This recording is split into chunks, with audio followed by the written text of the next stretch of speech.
Deputy Speaker.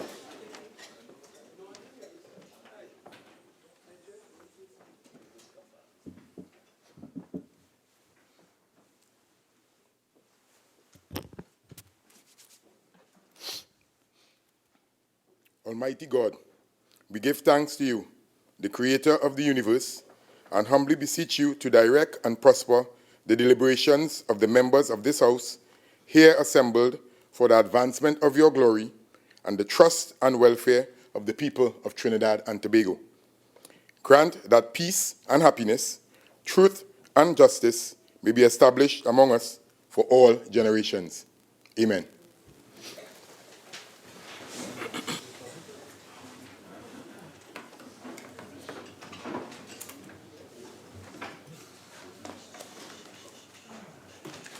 Oath or affirmation, announcements by the Deputy Speaker.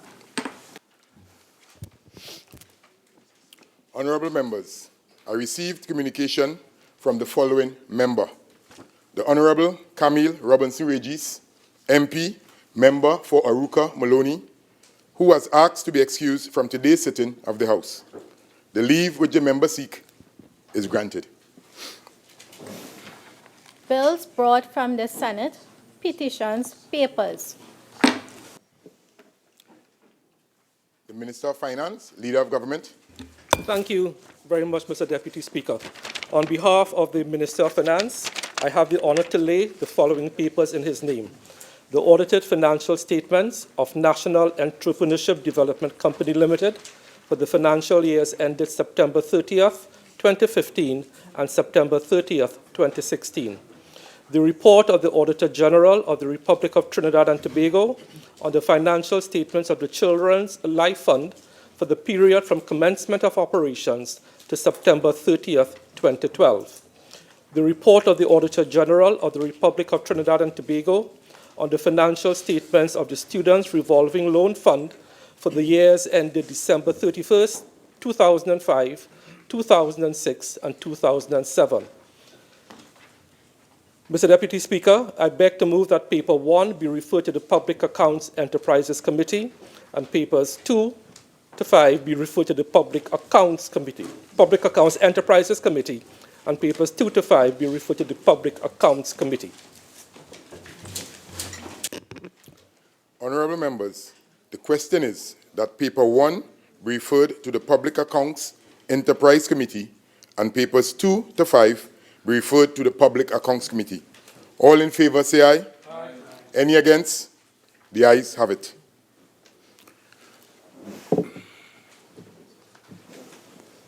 Leader of the House. Mr. Deputy Speaker, on behalf of the Minister of Trade and Industry, I have the honor to lay the administrative report of the Export-Import Bank of Trinidad and Tobago Limited for the year ended December 31st, 2016. I call on the Leader of the House. Thank you very much, Mr. Deputy Speaker. Mr. Deputy Speaker, I have the honor to lay the ministerial response of the Ministry of National Security to the third report of the Public Administration and Appropriations Committee on an examination of the system of inventory control within the public service. Thank you very much, Mr. Deputy Speaker. Reports from committees, Prime Minister's questions, urgent questions. I recognize the member for Urupuch West. Thank you, Mr. Deputy Speaker. To the Minister of Education, in relation to the indefinite closure of St. Benedict's College since Monday, February 19th, 2018, due to an overflowing sewer system, could the Minister indicate when the issue will be rectified and the school reopened?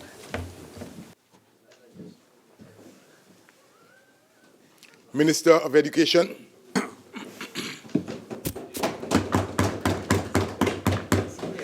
Thank you very much, Mr. Deputy Speaker. First of all, I would like to correct the notion that the school has been closed indefinitely. That is not so. The school has suffered some problems with sewer, and we have had our persons from the Ministry of Education in conjunction with EFCL visiting the school. The work was scoped, and the work will begin on Monday, hopefully it will take 4 days. So we are hoping that by Thursday next week, our students will be able to return to the school. Thank you. Follow-up question, Urupuch West. Honorable Minister, does the ministry have an ongoing process or a system of maintenance? Because we are seeing several schools have this ongoing problem. Does the ministry has a maintenance crew that will check other schools and all schools to see that this does not... Question, please, member. So Just one we'll work question. with the Just one first question. Minister of Education. Again, thank you very much, Mr. Deputy Speaker. The Ministry of Education itself does not have a maintenance crew. However, the Education Facilities Company Limited is the company that has been given the responsibility to oversee maintenance of all our schools. In terms of sewer problems, as we know, those are problems that we cannot predict because, as you know, the sewer is underground. So whenever the sewer problems arise, we deal with them effectively and immediately. Thank you very much. Member for Naparima. Thank you very much, Mr. Deputy Speaker. Is the Minister prepared to tell us whether the Education Facilities Management Company has an effective preventative maintenance system in place for schools, and do they report to the ministry in this regard? The first question, Minister of Education.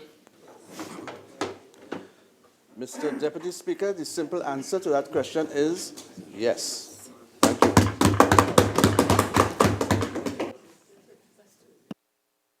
Next question. Thank you, Mr. Deputy Speaker. To the Minister of Energy and Energy Industries, with regard to reports indicating that numerous schools within the Point 14 constituency, as well as the Point 14 Borough Corporation's Town Hall, had to be evacuated due to foul emissions emanating from work done on behalf of Petrotrin by a contractor on Wednesday, February 21st, 2018, could the Minister indicate if there was any intervention by the ministry to rectify the situation? Minister of Energy and Energy Industries. Thank you, Mr. Deputy Speaker. Mr. Deputy Speaker, on Tuesday, the 20th of February, reports of a pungent odor in the Tishe Mahaika area in Point 14 surfaced. Immediately, the following state agencies and companies were called into action: the EMA, the ODPM, the Ministry of Energy and Energy Industries, Petrotrin, Trinma, and Atlantic LNG. Air quality testing was conducted the next day by both the EMA and Petrotrin. Preliminary indications are that this odor did not emanate from any petroleum installation or facilities. By Wednesday afternoon, the odor had dissipated and has not returned since. Petrotrin and the EMA continues to monitor air quality in the area on a daily basis. Recognize the member for Urupuch East. Thank you very much to the Minister of Energy. Given this scare, in the event of further gas leaks and other emissions in that area, would Petrotrin be prepared to respond, given that they have just removed 3 vice presidents and the president of the company is due to leave? Member, you were going well, but the end of the question. Member, right. So in terms of the first part of the question, Minister of Energy? There's no first part, he was continuing, so if you want to repeat, please. Urupuch East, repeat your question. Let me repeat the whole thing, yes. What I'm saying is that with this scare, in light of the question, in the event that there is a real problem for Petrotrin to address, would Petrotrin be prepared, given that they have removed 3 vice presidents and the president is due to depart? I will not entertain that question. I will not entertain the question. Couva South, third question. Thank you, Mr. Deputy Speaker. To the Minister of Education, could the Minister inform this House when classes for the 354 students of the Balmain Presbyterian School, which ceased on Friday, the 16th of February 2018, will resume? Minister of Education. Thank you very much, Mr. Deputy Speaker. in direct answer to that question, we are hoping that classes can resume by next week, Friday. Thank you. Member for Couva South, supplemental. Taking into consideration the existing problem at the school, Mr. Minister, could you inform this House how much it will cost for the repairs to be effected? Minister of Education. Mr. Deputy Speaker, I am not in a position at this time to state what is the cost of the repairs. Thank you. Second supplemental, Couva South. Has the issue in terms of resolution been scoped by the Educational Facilities Company, Mr. Minister? I would not entertain that question. I think he already answered on the initial question. Couva North, next question. Thank you, Deputy Speaker. To the Minister of Education, in light of the recent incident at the Jordan Hill Presbyterian School, could the Minister indicate the action being taken to prevent another occurrence of criminal elements entering school compounds to commit criminal offences targeting staff and students? Minister of Education. Thank you very much, Mr. Deputy Speaker. The most important responsibility of any principal is to safeguard the safety of the students, of the teachers, in fact, of all those who operate within that environment. What happened in the case of the Jordan Hill Presbyterian School was a breach in the security and safety protocols. As a result, the Ministry of Education has taken decisive action to ensure that those breaches do not recur. In addition to that, we have engaged the assistance of all our stakeholders, including the Trinidad and Tobago Police Service, to ensure that breaches like these will be something in the past. And I want to give the assurance to the national community and, of course, to this August House that everything is being done to ensure the safety of all those persons who occupy all our schools in Trinidad and Tobago. I recognize the member for Naparima. Thank you. Given that the school has 25 teachers and 548 pupils, does the minister think that one unarmed female security guard is sufficient deterrent? Minister of Education. Mr. Deputy Speaker, the answer is yes. Thank you. I recognize the member for Tabakit. Thank you, Mr. Deputy Speaker. Is it the intention of the Minister of Education or the government or security forces, including Ministry of National Security, to consider arming security guards at these high-risk schools, given even that the Beach High School was also robbed in the last 24 hours? Minister of Education. Mr. Deputy Speaker, arming security guards has been something that has been on the agenda for a number of years because we have had similar incidents going way back. However, in cases where it is necessary for a security guard to be provided with a firearm, that must be concealed. But as a broad principle, the Ministry of Education is not favorable to the notion of arming our security guards. Our schools must not be seen as jails. Our schools must be seen as places where learning and teaching can take place in an environment where it's conducive to such and where everybody will be able to enjoy themselves. Questions on notice? If I may, Mr. Deputy Speaker, there are 5 questions for oral answer, 2 of which were deferred for 2 weeks. We are prepared to answer them today, 1 week early. So we'll be answering all 5 questions, 1 question, and the written question has already been laid and will be circulated. Thank you very much. Member for Urupuch West, question 86. Urupuch East, my apologies. Thank you. Question number 86 to the Minister of Housing and Urban Development. Mr. Deputy Speaker, the names and occupations of the recently appointed members of the Board of Directors of the Housing Development Corporation are Mr. Newman George, Civil Engineer, Mr. Rashid Ali Mohammed, Civil Engineer, Mr. Ian Downs, Management Consultant, Mr. Kelly Beckor, Project Manager, Mr. Keston McQuilkin, Attorney at Law, Mr. Mitra Dharam Singh, Businessman, Ms. Melissa Kilawan Prasad, Management Consultant. The appointment date of the aforementioned persons to the Board of the Housing Development Corporation is December 22nd, 2017. Question number 87. Urupuch East again. Thank you very much. Question number 87 to the Minister of Tourism. Minister of Tourism. Mr. Speaker, question 87 was deferred for, was passed to the Minister of Legal Affairs, to Minister Stuart Young. Thank you. Thank you. Proceed, Thank Minister. you, Minister of Tourism. Mr. Deputy Speaker, no public monies have been paid to Sandals International for the proposed hotel resort project in Tobago. The sum of $65,000 was paid for a survey of the proposed lands for the project.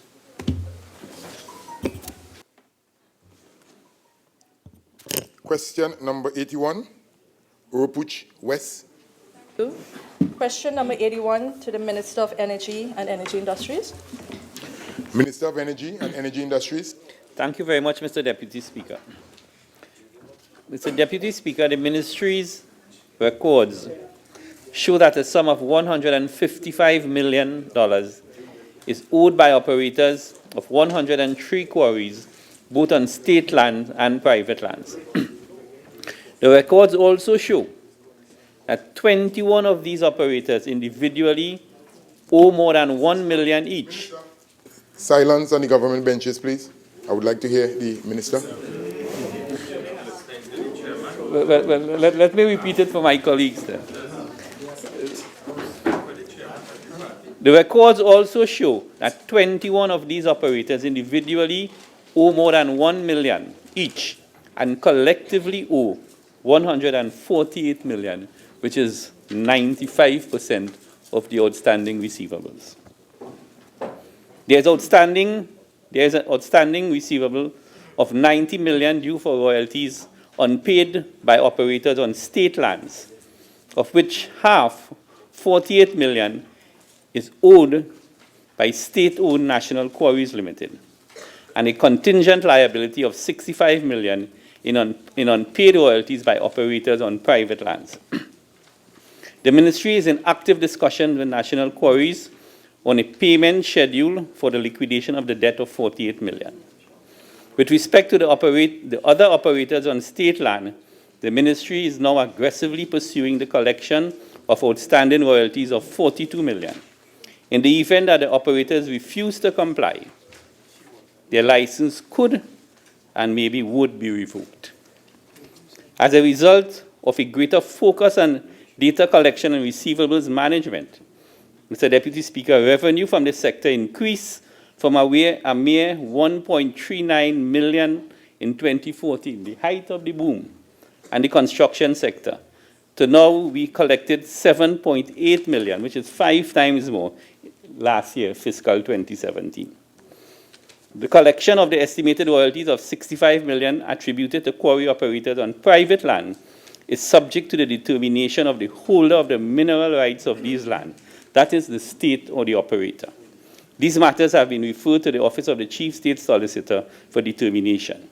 Where the state is the owner of the mineral rights, even though the surface rights are privately owned, the Ministry will be pursuing the collection of outstanding royalties from the operators of these lands. I recognize the member for Urupuch West. Supplemental, Honorable Minister. At this time, do all the quarry operators have a license to operate in Trinidad and Tobago in private lands? Minister of Energy and Energy Industries. It is public knowledge that there has been, I wouldn't say a proliferation, but a sizable amount of illegal quarrying taking place in Trinidad. We are now working closely with the police and the DPP to stamp down on that. Most of these illegal quarries are operated in northeastern Trinidad. Member for Tabakit. Thank you, Mr. Deputy Speaker. Minister, to what do you attribute the negligence for the collection of royalties, especially for a company like National Quarries, which has control of so many quarry assets and really are making money from the sale of these assets? Minister of Energy and Energy Industries. Well, I guess it's just the malaise of state enterprises, because we have an issue with the non-payment of royalties for petroleum from Petrotrade. We have a state of non-payment of state royalties from National Quarries, which is the biggest national company in the quarrying business. So I think we have no choice but to get very draconian, even though you are a state company. I recognize the member for Tabakit. Mr. Minister, in that regard, do you intend to take action against officials who have been charged with the responsibility for collecting these taxes in the same manner in which the Minister of Finance has dealt with the petroleum senior engineers? Minister of Energy and Energy Industries. The first part of the question. In the case of National Quarries, the National Quarries are not taking royalty payments from anybody else on behalf of the state. National Quarries have quarrying license to mine on state land, and they owe the state royalties. The issue is, and let me make it clear, Mr. Deputy Speaker, is that these companies see the payment of royalty as the last resort on their cash flow, whereas the inverse is true. Based on the taxation system, when you are depleting a wasting asset, your first port of call is royalty payments to the owner of the resource, which is the state. I recognize members. I recognize Shogunas West. Member. Mr. Deputy Speaker, Honourable Minister, you indicated that there is a malaise affecting state enterprises. Is it because historically and currently we have placed in these state enterprises incompetent political hacks? I will not entertain that question, member.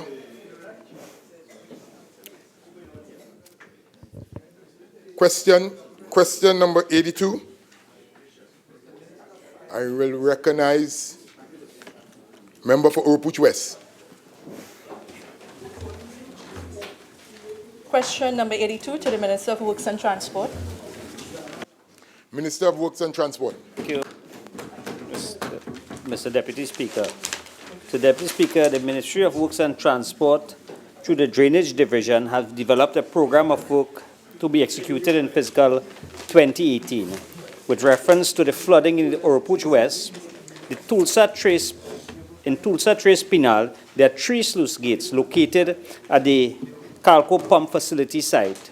These gates were built just before 2000, and they began to deteriorate in 2006, which has led to the current state. As part of the ministry's drainage program and maintenance work, 2 of these gates at the Corey River needs complete reconstruction of the entire structure, and 1 gate at the Blackwater Channel has been identified for major repairs. These can be undertaken based on the availability of funding in the fiscal 2018 program. Answer to Part B, these gates are included as a priority in the National Gate Repair and Reconstruction Program, and repairs will commence as soon as funding becomes available.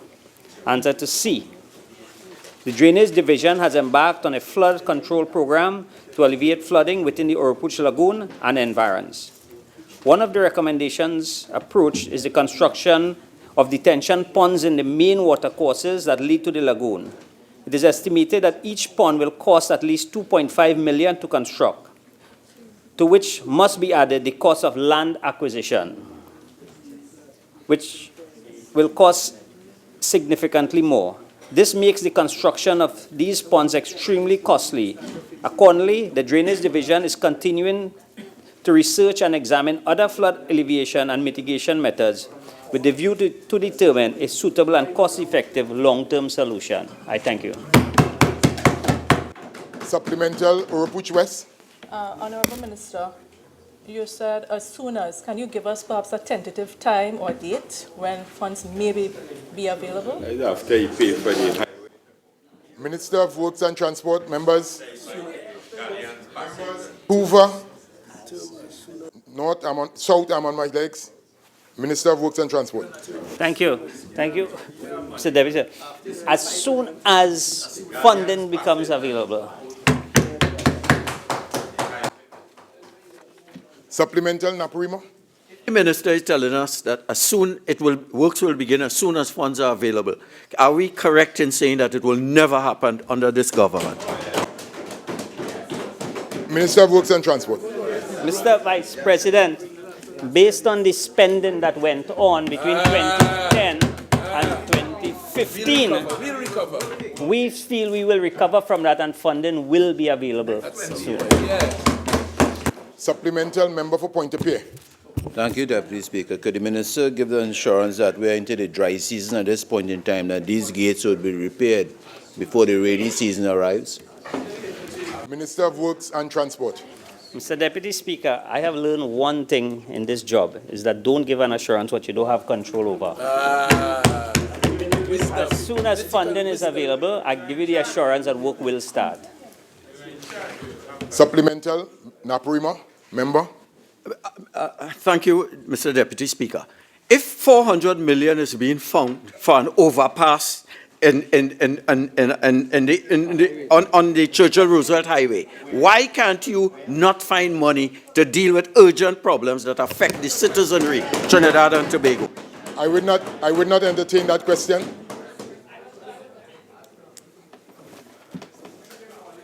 Opuch West, question number 83. Oh, sorry, Mr. Deputy Speaker. Question number 83 to the Minister of National Security. Minister of National Security. Thank you very much, Mr. Deputy Speaker.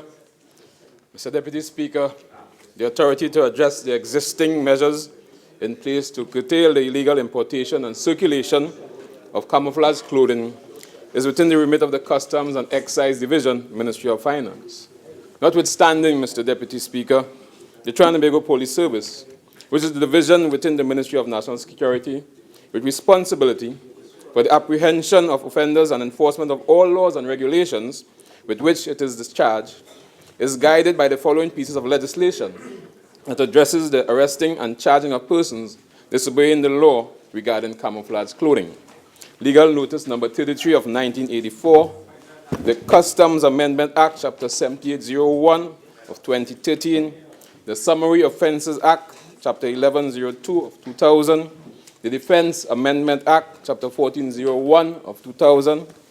Legal Notice number 33 of 1984 explicitly prohibits the importation of camouflage pattern material unless the Minister of National Security certifies that the importation thereof is for the use of the Trinidad and Tobago Defense Force.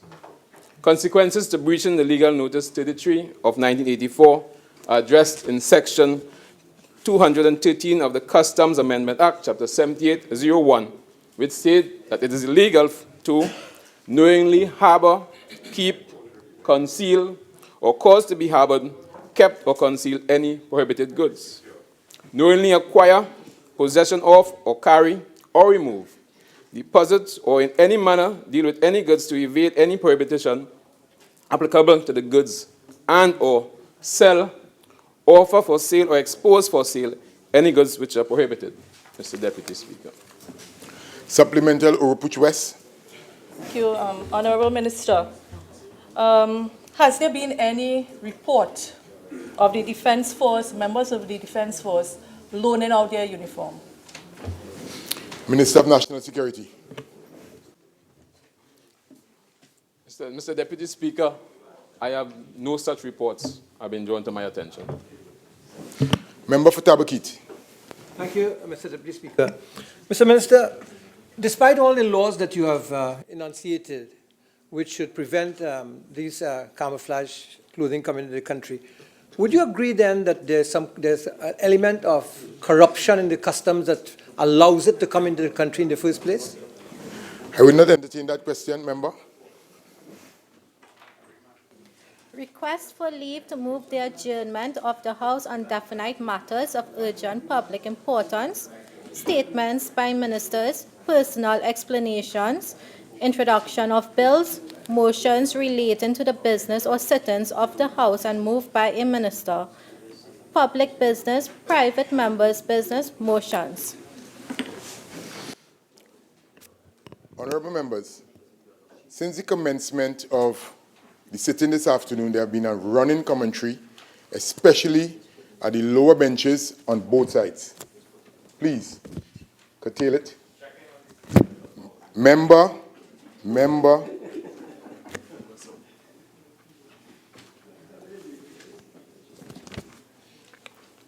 Honorable members, the debate on the following motion, which was in progress when the House adjourned on Friday, January 26, 2018, will be resumed. Be it resolved that this House take note of the failure of the government to present a viable plan to diversify the economy and to place Trinidad and Tobago on the path to sustainable growth. I will now call on the member for Diego Martin Central, who has his additional 15 minutes to conclude his presentation. Member for Diego Martin Central. Thank you, Deputy Speaker. 15 minutes I have. Last sitting I was winding up, so I won't be that long. Deputy Speaker, one of the things that I did at first as coming in as Minister of Sport in 2015 was to meet with all the NGBs, all 50 plus within 100 days, Deputy Speaker. And that was to meet and learn and to work with all the leaders of sport throughout Trinidad and Tobago. And that was to ensure that they were all and we were all aligned on the same vein with regards to, at that time, the manifesto of the People's National Movement, which won the election, which is now policy of the country. And the main features of that policy was to work with the young people of Trinidad and Tobago and ensure that each of these governing bodies worked with the youth in terms of the primary school and the secondary schools level, tertiary level. And we have seen an increase in that, and you hear a little bit more about that at another debate at another time, how we have increased the participation with regards to that mandate in primary and secondary schools in most sports, to work at the grassroots level, which we have seen an increase, to work with females in sports, which in the last Olympics we saw the most female athletes represented Trinidad and Tobago in our history, with any of these sports that had affiliations with the handicap aspect of the sport, to work and enhance that. And the final aspect, which to me is one of the most important, is to boost the sports tourism aspect of the sport. That is something that has been neglected and not taken on, not just in Trinidad and Tobago, but overall in the Caribbean region. And I must commend the NGBs for working in all and checking off most of these check boxes, but in particular with sports tourism, because to host these events, of course, they have to work with the Ministry of Sport and the sport company with regards to funding, with permission, and we have cross-ventilation with regards to working with a number of the other ministries, whether it's the Ministry of Transport with PTSC, with the Minister of Tourism, to help promote the events and brand events, Minister of Culture for opening and closing ceremonies, national security, and so on. And we work very closely together to ensure that these tournaments and events are hosted well. And Deputy Speaker, as I said earlier in the debate 2017, and ironically enough, the same weekend of that debate, the Ministry of Sport published a press ad in the newspaper showing all the events that we hosted for 2017, it being the most international events that we have ever hosted in our history. More importantly, meeting with most of the governing bodies, presidents, the most presidents that we've ever met with on our shores to ensure that we bolster the Sports Tourism Trust. One of the things that they did as well early in this fiscal year was to meet with all the NGBs, as you know, difficult times that we are facing, to get a better idea, to give the NGBs a better idea so they could go back to the clubs and to the athletes and to the various communities. And we invited one of the PSs from the Ministry of Finance to present, to give them a better idea of the economic situation. The PS at the Ministry of Sport, members of the sport company, myself presented our budget, and we sat down collectively and digested, but more importantly, we came together to work to see how we could get through 2018. And thus far, they have all understood and we're working together with it. Most importantly, we brought in a number of private sector organizations for these NGBs to understand what these private sector companies are looking for when we request sponsorship and funding. And a number of them were very pleased and that for the first time they now understood what corporate Trinidad and Tobago was looking for their brand and for their branding during these sports. And we're going to see a closer networking among all stakeholders with regards to hosting that. But in terms of one of the things that we came up with a number of ideas with raising revenue instead of these NGBs constantly coming to the government. And they were all collectively agreed that with the sports tourism aspect, and we were able to work out the math to showcase when you do host events, international events, and we are moving away from just actually hosting tournaments. We're talking, case in point, Deputy Speaker, you were with me the other day at the Racket Center in Tobago in your constituency for the opening of the Pan Am badminton tournament, which is the highest level of badminton that we've ever hosted in this country. And you would have seen it's not just about the tournament. What we have done is also encourage the NGBs to host conferences, and they were able to have a carry-back-home meeting where a number of the heads were at that meeting for the region.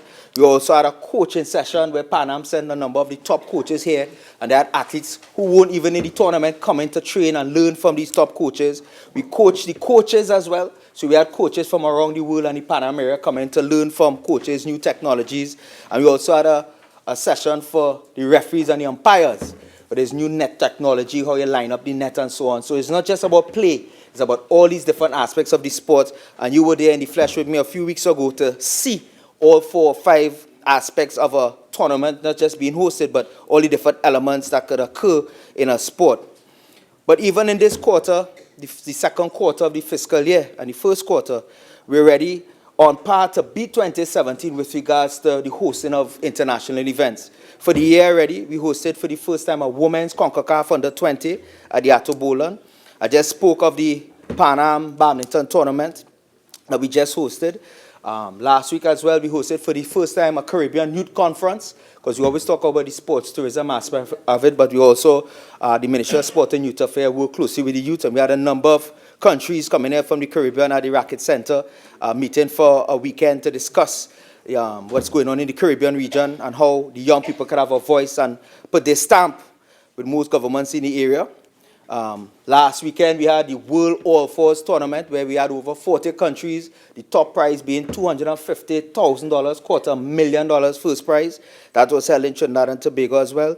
We have the MMA Caribbean title being hosted in a few months as well. And there are a number of other international events that will be hosted in 2018. And we are on course to surpass 2017's record with regards to hosting of international events.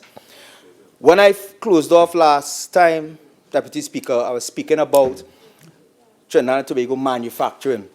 And as you know, cricket, and windball cricket especially, is very prominent in Trinidad and Tobago. In fact, it's growing very steadily in the grassroots community area. And there's a thriving industry in the St. James district where there's a number of bats that are sold not just in Trinidad and Tobago, but across the islands by a local in the St. James area that is doing quite well with manufacturing of windball cricket bats, which I'm very proud of. And I was able to discuss it with some other cricketers from other islands about this brand of bat that we have here. One of the things that we've seen as well at the ministry and a number of countries like Brazil and Africa and so on in the African continent, that they have remittance from athletes, professional athletes that play abroad. Brazil, as you know, is one of the top countries, and a number of their players play in Europe and stuff. And that money that they send back home for their family and so on plays a big part of the money that they send back. We are seeing a number of our athletes being endorsed by a number of international brands, the Nikes, the Adidas, and so on, but more importantly, playing professionally outside. Football, there are a number of them playing in the MLS in Europe and so on. Volleyball as well, we have a number of our ladies playing volleyball in Europe. I think, Deputy Speaker, I think your daughter is one of them as well, playing professionally out there in Europe. So you'll understand that if she's sending back little euros and stuff here as the father. There's cricket. Yeah, the Deputy Speaker daughter, you all know that, is a national player and she plays professionally. We should give the Deputy Speaker. I will prefer you don't bring the Deputy Speaker into your session, please. Deputy Speaker, just that I'm very proud of the young lady. She's a star and a shining star for the region. So I apologize, Deputy Speaker, but you should be very proud of her. One of the things that we're looking at as well, that we're speaking with the TTOC, is looking at this buzz that is going on now with regards to how sport is changing. And we have the Olympics, we have the Paralympics, and there's a new kind of Olympics that is out there, and I'm hoping that Trinidad and Tobago, the MP for Tobago West, and I have spoken about it. It's called Beach World Olympics. And that is going to incorporate a number of the beach sports, which I think we could tap into with regards to beach football, which we did very well. In fact, our females won a gold medal for the first time in a tournament, and the guys won a silver. There's volleyball, which we do quite well in beach as well, beach volleyball. There's sailing. As we know, we have young Lewis, who does quite well in sailing in the Olympics. And a number of other sports. Triathlon, which is one of the #1 growing sports in Trinidad and Tobago, closely followed by dragon boat, which is another beach sport, which is the second fastest growing sport right now in Trinidad and Tobago, with a number of young people getting involved in those two sports. So again, this is something that in 2018, 2019, that we're going to be trying to tap into in terms of our tourism. And I'm sure the Minister of Tourism will talk a little bit about that, because she has hosted a few events and I've worked very closely with them. In 2019, we have won the bid for the Carifta Games. For Badminton, we're working very closely with them to host the World Youth Championship in 2020, which will bring, between that tournament and the Pan Am World Juniors, we hope to bring as much as 40 countries and over 1,000 athletes to our shores within those 2 years from across the world, which will be the highest level ever hosted in the Caribbean for badminton. And there are a number of other sports that are working with us and talking with us to host these type of events.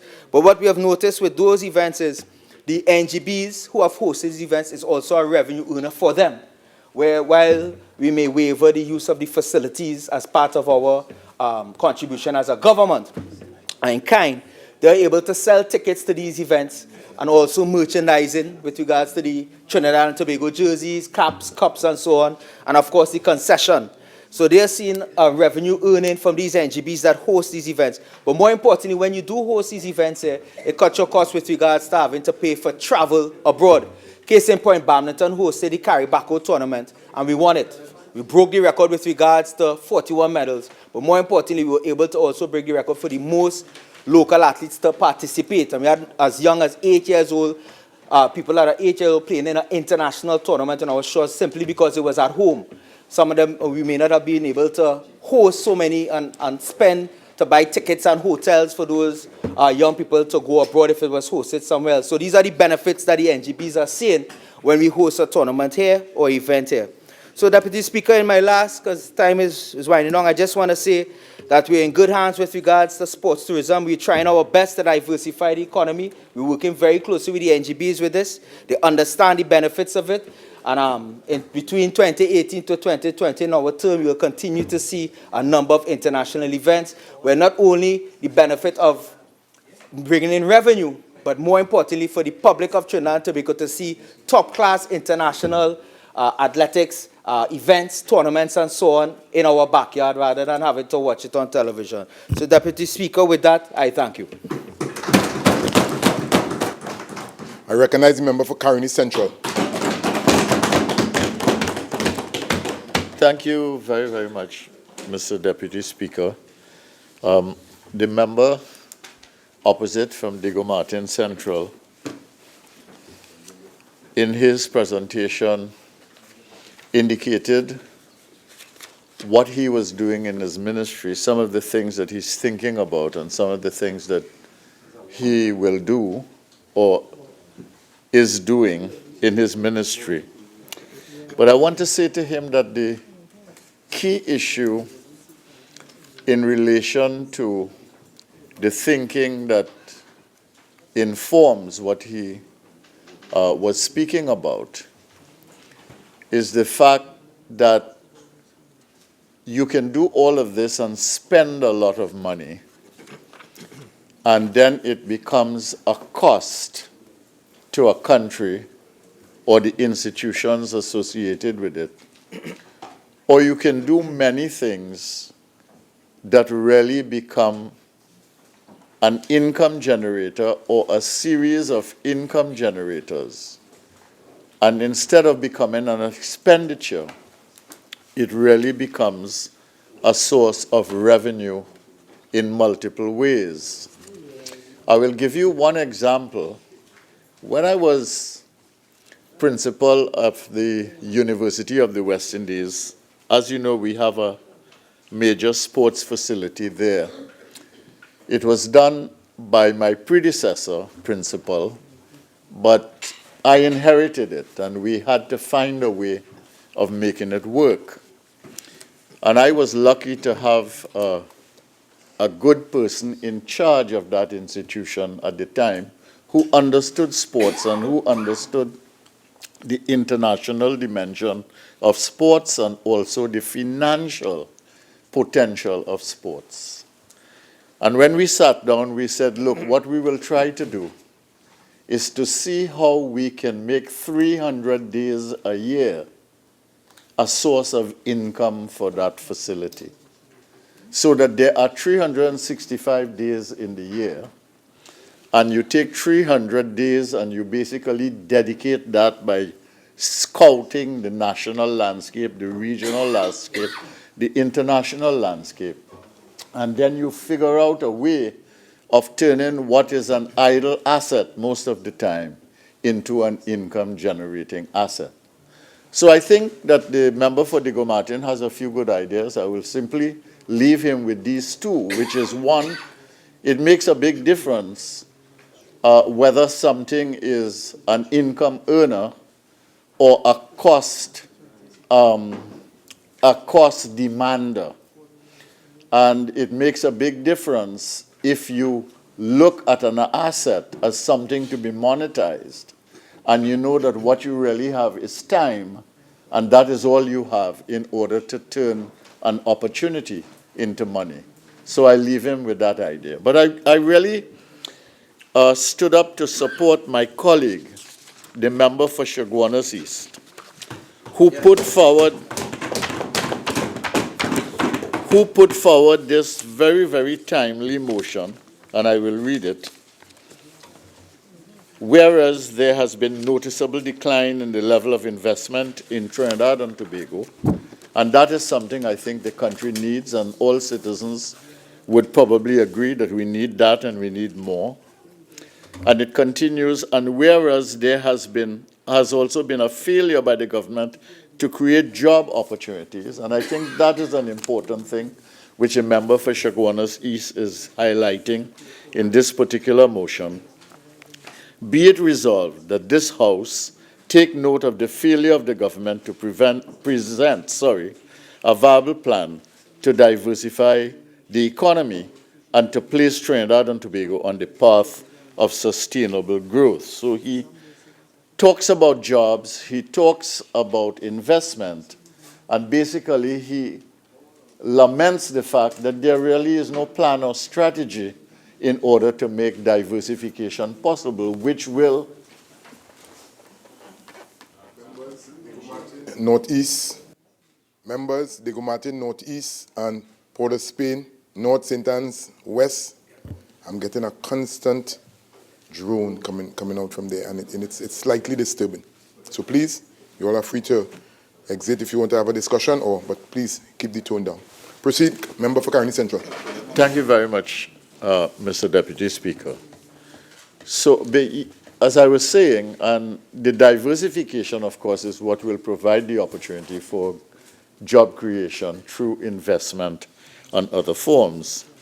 So the motion by my colleague, the member for Chaguanas East, really takes note of the significant decline in investment in Trinidad and Tobago, and he spoke to some of that. And I will just give you some quick figures. Investment in 2010, when this government came in, was about 500 million. In 2011, it was about 700 million. Over the period 2012, 13, and 14, it was $4.5 billion, an average of $1.5 billion.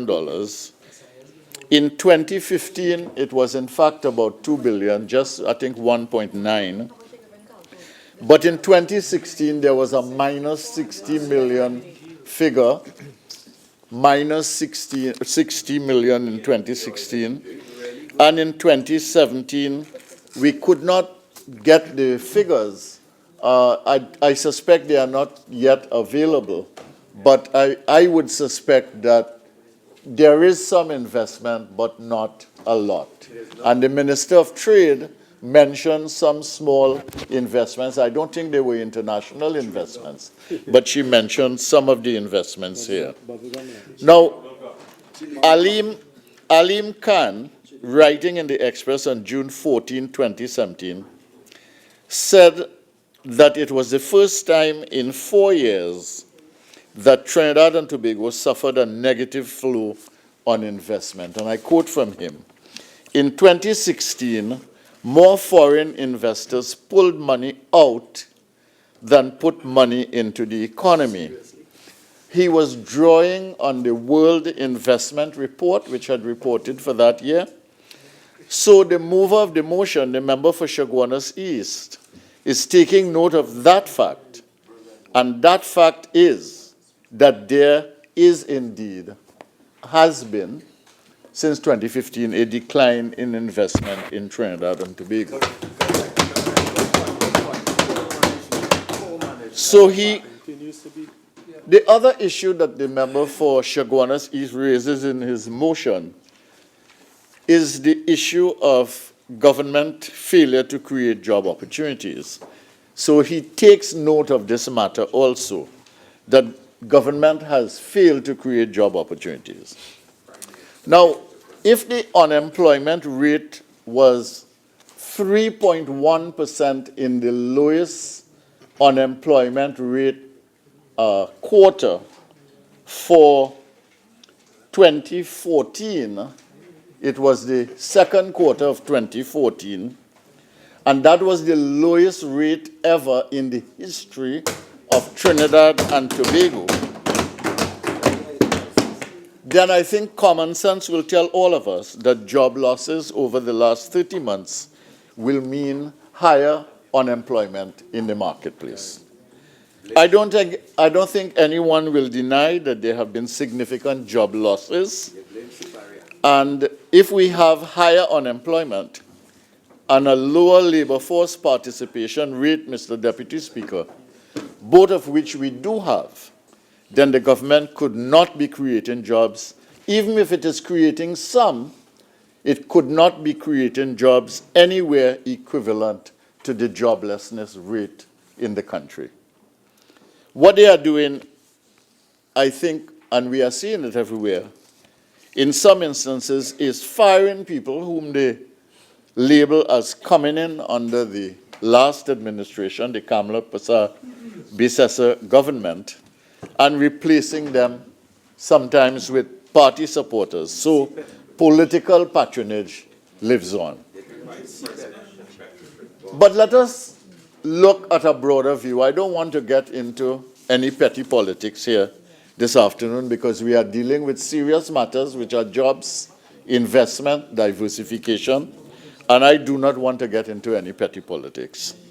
So if we look at the broader picture, I draw on tradingeconomics.com, where in one of their articles, drawing on the CSO and central bank statistics, they write this.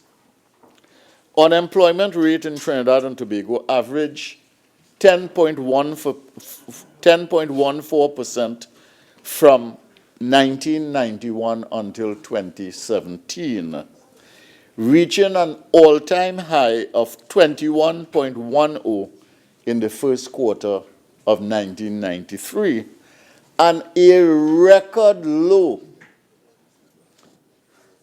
of 3.1% in the first quarter of 2014.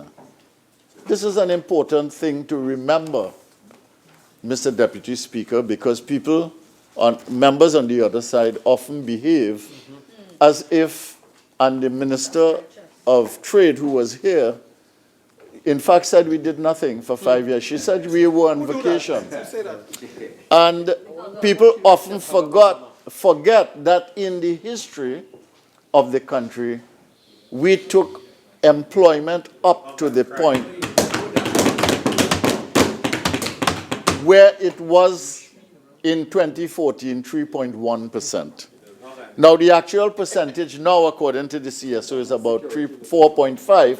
Now, that's not very high, and it's not a bad number in percentage terms. But when you look at the number of retrenchments, the number of unemployed people, the number of people who are losing their jobs in the thousands, and the member for Couva South, my colleague, spoke on that particular issue, you begin to wonder what is happening with the figures which tell us about the reality of unemployment in the country.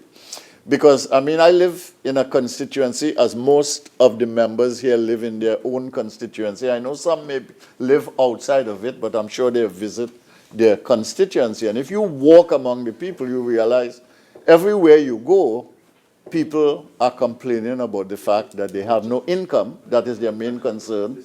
And secondly, they have no base on which to have their income, which is the joblessness situation in the country. So my colleague, the member for Chaguanas East, is very right. Investment is dramatically down and unemployment is up. And we know that underemployment has been a persistent reality in our economy in Trinidad and Tobago, Mr. Deputy Speaker, for some time. I want to say something about something that we do not pay too much attention to in this country. We look at the numbers, we look at the percentages, but we don't pay on the labor force participation rate fell to 59.8% in the first quarter of 2017. And this implies a falling of the labor participation rate, which is a critical thing. What it means is less and less people in the labor force pool are in fact engaged in either working or being involved in any kind of interest in working. And this is a disturbing trend we are seeing, and it comes from the CSO statistics. And I would ask the members on the other side, the Minister of Planning, the Minister of Finance, of course, the Minister of Trade, all the members who are involved in the strategies that they might have for facilitating this business of job creation and employment, Minister of Works, I would ask that they pay serious attention to what is happening to the labor force participation rate in the country, which is dwindling. So when the Minister of Trade comes here, Minister of Industry and Trade, to try to convince us that investment is buoyant and that employment creation is proceeding apace, I don't think that anybody will be convinced by what she said or the arguments that she made or the information that she provided. All we have on the unemployment front is bad news. I will just take an opportunity to read a couple of headlines. On April 16, 2017, which is a Sunday, the Trinidad Guardian of Sunday, job losses can rock one's life, says psychiatrist. On the March 19, 2017, another Sunday, workers fear more job cuts in the Trinidad Guardian. In the Trinidad Guardian on February 18th, Sunday, 500 workers could be cut. And so it goes on. And I think when I thumb through a lot of these things, which some of my staff prepared for me and I looked at it, and almost every 4 or 5 weeks in the papers, let's say over the last 12 to 18 months, you would see things like that. There was one striking headline in which the headline was CSO says unemployment rate down. This was in September 2014. But when I read below, it said the labor force registered 631,300 people at the end of the fourth quarter of 2016, representing a decline of 7,900, 1.2% decline compared to the third quarter of 2016. And then it went on to say, meanwhile, the number of persons with jobs declined by a further 5,200 or 8%.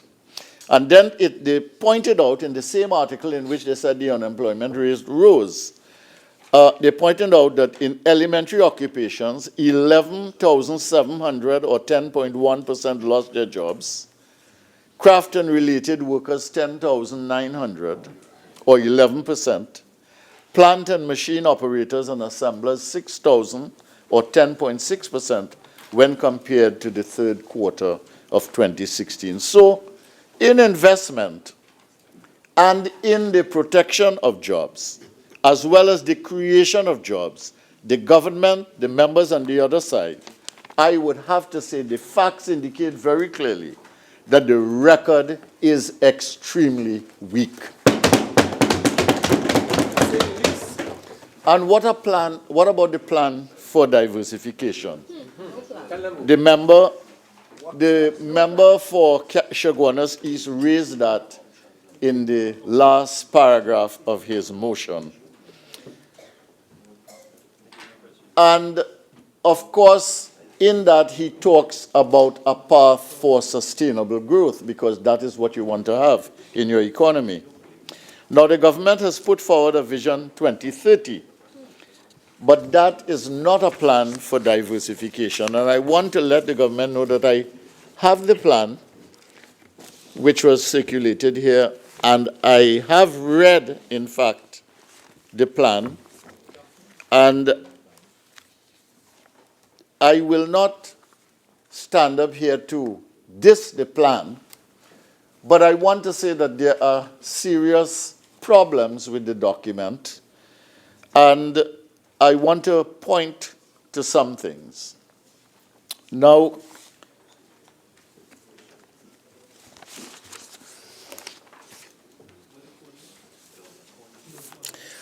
in order to do any plan, in order to execute any plan, in order to address the diversification matter, then you have to first get out of the recession. You know, if you're going to have growth, if you're going to have sustainable growth, if you're going to have a plan for diversification, one of the elements of that plan has to be how to get out of the recession. Now, the decline in 2016 was the worst in decades. That is a documented fact. It was 6%, minus 6%. Now, we don't have figures for 2017 yet, but there is a projection of minus 2.3, which is very modest in terms of a decline compared to 6. But I am cautious about that figure, and we will have to wait later to see maybe if it is adjusted. Now, the Minister of Trade, as I said before, said we did absolutely nothing when we were in government for diversification. I wonder if she understands that Carnegie Green, which was funded by the European Union and which her government closed down, was meant to be an intervention in the agricultural diversification process. I wonder if she understands what the development of a small percentage of lands in Chagaramas was about, with the boardwalk, with enterprise booths, with entertainment, and a restaurant and a water park which has opened partially and will expand to open again. I wonder if she understands that the Mitsubishi... you continue to use the pronoun she on a continuous basis, so you can probably. I'm sorry. I wonder if the minister understands that the Mitsubishi Massey NGC plant, designed to produce more methanol and then to take part of that methanol to DME and even further downstream to plastics manufacturing, which is why Massey got into the project. I wonder if the minister understands what that means in terms of diversification. I wonder if the minister understands what the Maracas project, which they now seem to be botching up, and the Manzanilla boardwalk. I wonder if the minister and the members on the other side understand that that is about diversification, that those are about diversification. I wonder if the minister also appreciates that the IDB study, which was done on energy services in Trinidad and Tobago, and on which we engage energy services stakeholders, that was about diversification and linked squarely into the growth of energy sources of business that now surround Trinidad and Tobago.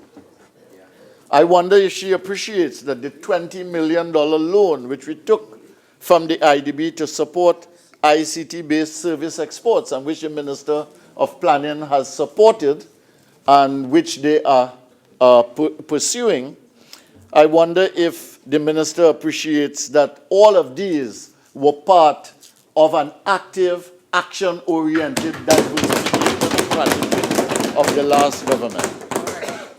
We were committed to expanding the production base.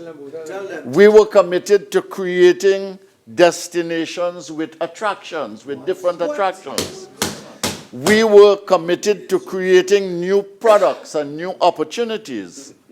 We were focusing on exports. All of these are vital elements, Mr. Deputy Speaker, of diversification. Everyone knows that diversification can be a slow process and that 5 years is a short time, but we made significant progress during that time.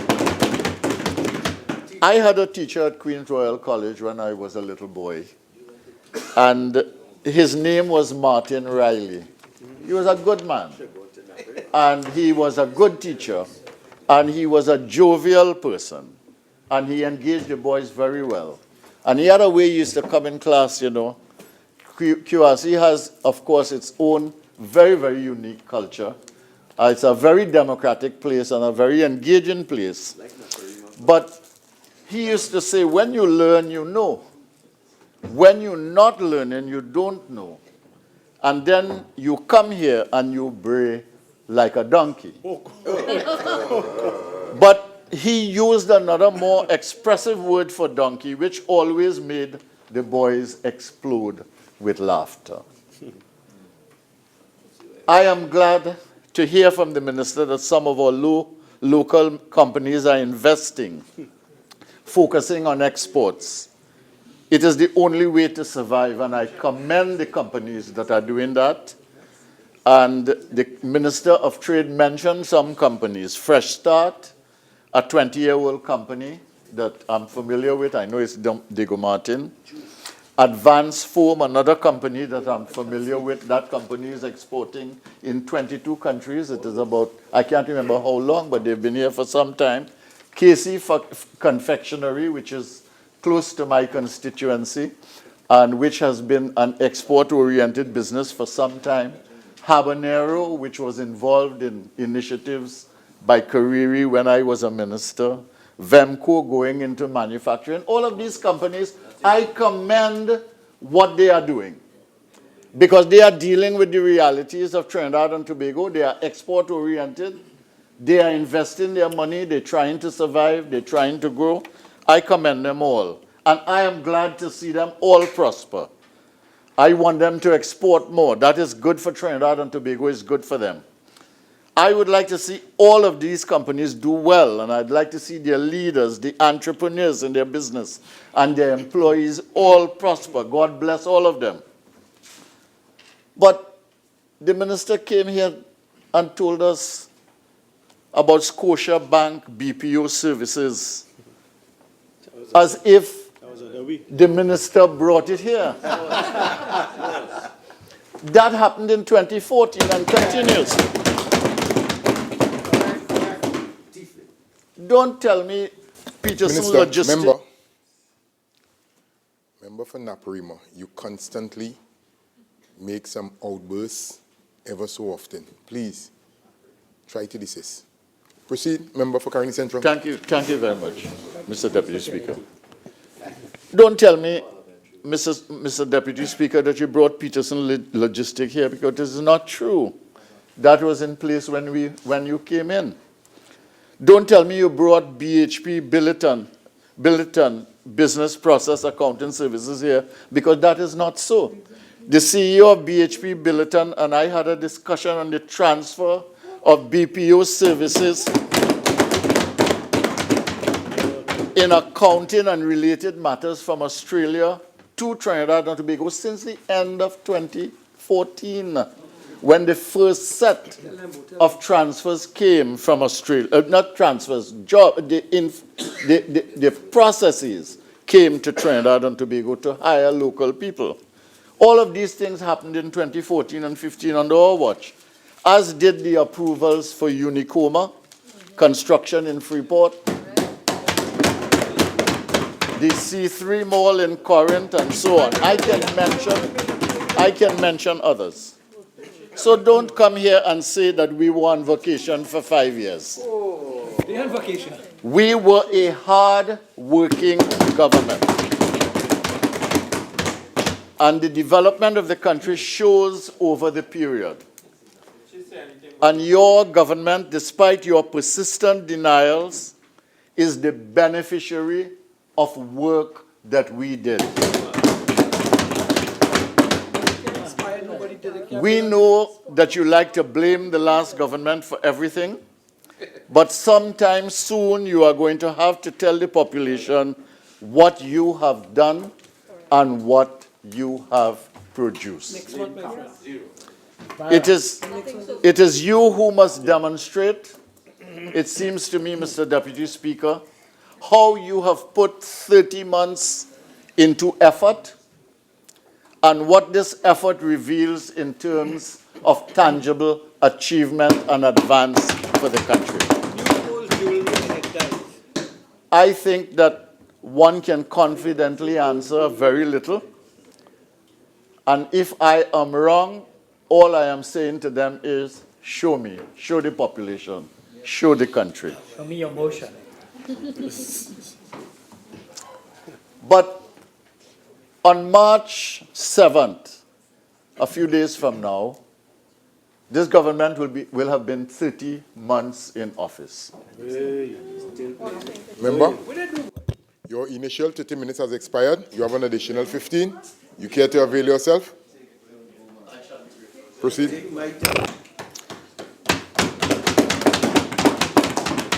I think it is fair to say that in those 30 months,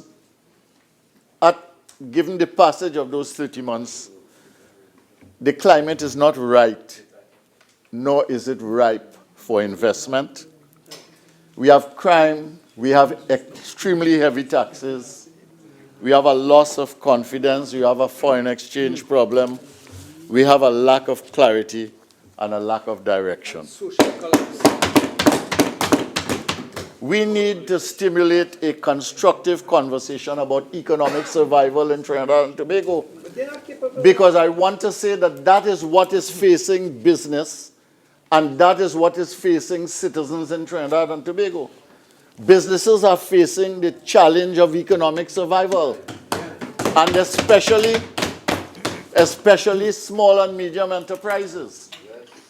And individual families are facing the challenge of economic survival. Somebody called me the other day indicating that one of their children, I mean a professional person working, was perhaps in danger of being put on the breadline. And they were out loud wondering to me what would happen to the house and the mortgage. And, and that is the kind of situation that people are under. And I want to give the country an understanding of what is happening here because it's very important. Now, what is the most hopeful scenario now in Trinidad and Tobago? The most hopeful scenario is that Juniper is at full capacity. That is something that was done because of decisions we made in our time. But it does not matter. I'm not harping on that. The point is that it has been a good for the country, and we are getting the benefit of that. Oil is between $60 and $70 a barrel now, right? So what it means is that things are a little better than a $45 target that we set in the budget. Now, well, it goes up and down, you know that. Yeah. Putting this into context, putting this in context, the surge from Juniper was expected. Everybody knew that we'll get a surge from Juniper. All of us know that oil prices are likely to go lower rather than higher. And I just want to, as an aside to the Minister of Finance, I went through the numbers from September. I don't have it here, but I went through the numbers from January 2015 until, this month. And I looked at all the numbers on average. And when you look at that, the crisis situation that has been portrayed here in terms of the price of oil and natural gas is not as severe as the government portrays. Now, I am prepared to debate that at the appropriate time. I am not saying that we don't have a problem. Yes, the price of oil is down and it's not likely to go up. I am not saying we don't have a problem. I am not saying that we don't have a production problem. Yes, the production is less. And I concede that. I'm not even fighting, I'm not arguing about that with the government. But let's deal with the reality of the situation. One of those realities is that Juniper is going to taper off in about 18 months. It won't finish, but it will begin to taper. And I want to say that there is a difference between political survival of a government or a party and the economic survival of the country. That is and what we are concerned, and I think what all citizens are concerned about, I think what all business people are concerned about, what all professionals are concerned about, what ordinary citizens are concerned about, is the survival of the country. And that is what we are concerned about. Now, there are some realities to ponder. We need to bring government expenditure down to about $45 billion. That's a reality. Now, the government has indeed brought down expenditure. I will not acknowledge that, because that is a reality. But the revenue is pretty bad. The Minister of Finance acknowledges that. And the revenue side needs to be increased by about $10 billion to support the level of expenditure that we have now. To wipe out the deficit of this country at this time, oil would have to be at $120 per barrel. And that is most unlikely. It is very, very unlikely. So what we are faced with in the country is continuing deficits.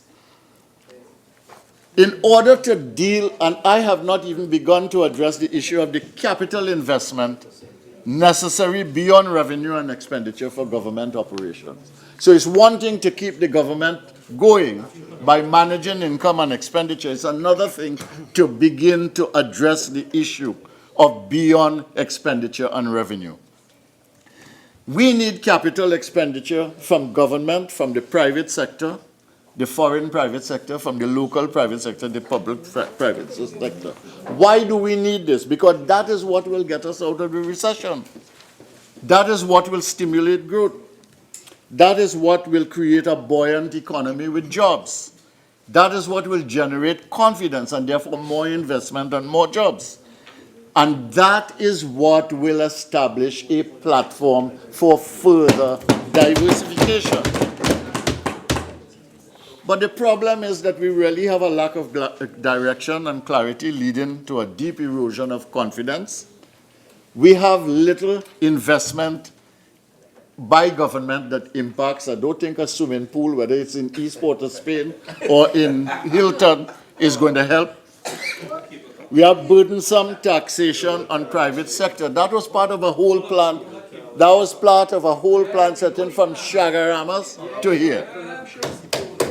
The $1 billion rejected. We have foreign exchange rationing, which is not working. It is creating scarcity. We have several exchange rates because of the black market in currency. We have depreciating foreign reserves, shortage of local currency. The shortage of local currency really is shown every time we can't pay a bill or pay the public servants and so on, and that raises other issues. We have already raised the ceiling for borrowing from the central bank, and there are options there that might be things that you want to avoid given the situation in the country.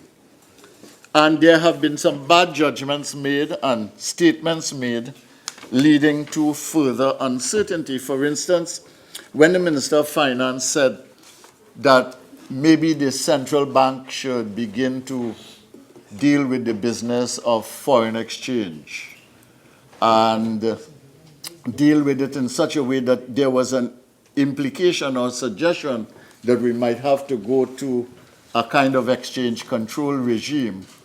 It made a lot. I am not saying that he said that. Members. I am not saying that he said that. Members. Minister for Diego Martin, Northeast, please. I would not tolerate the little outbursts across the floor, please. And continue to address the chair, member. Once you raise the spectrum, Minister of Finance, Mr. Deputy Speaker, through you. Once you raise the specter of the central bank controlling again the whole business of the flow of foreign exchange, you know that you create a problem. Because when you do that, if I am a foreign exchange earner, let's say in manufacturing, and I am earning my foreign exchange and normally bringing it to Trinidad and Tobago, what I'm going to begin to think now, I say, boy, I better leave my foreign exchange abroad. So, because I don't want the central bank telling me how to spend my money. So, it causes a kind of consternation, and that is what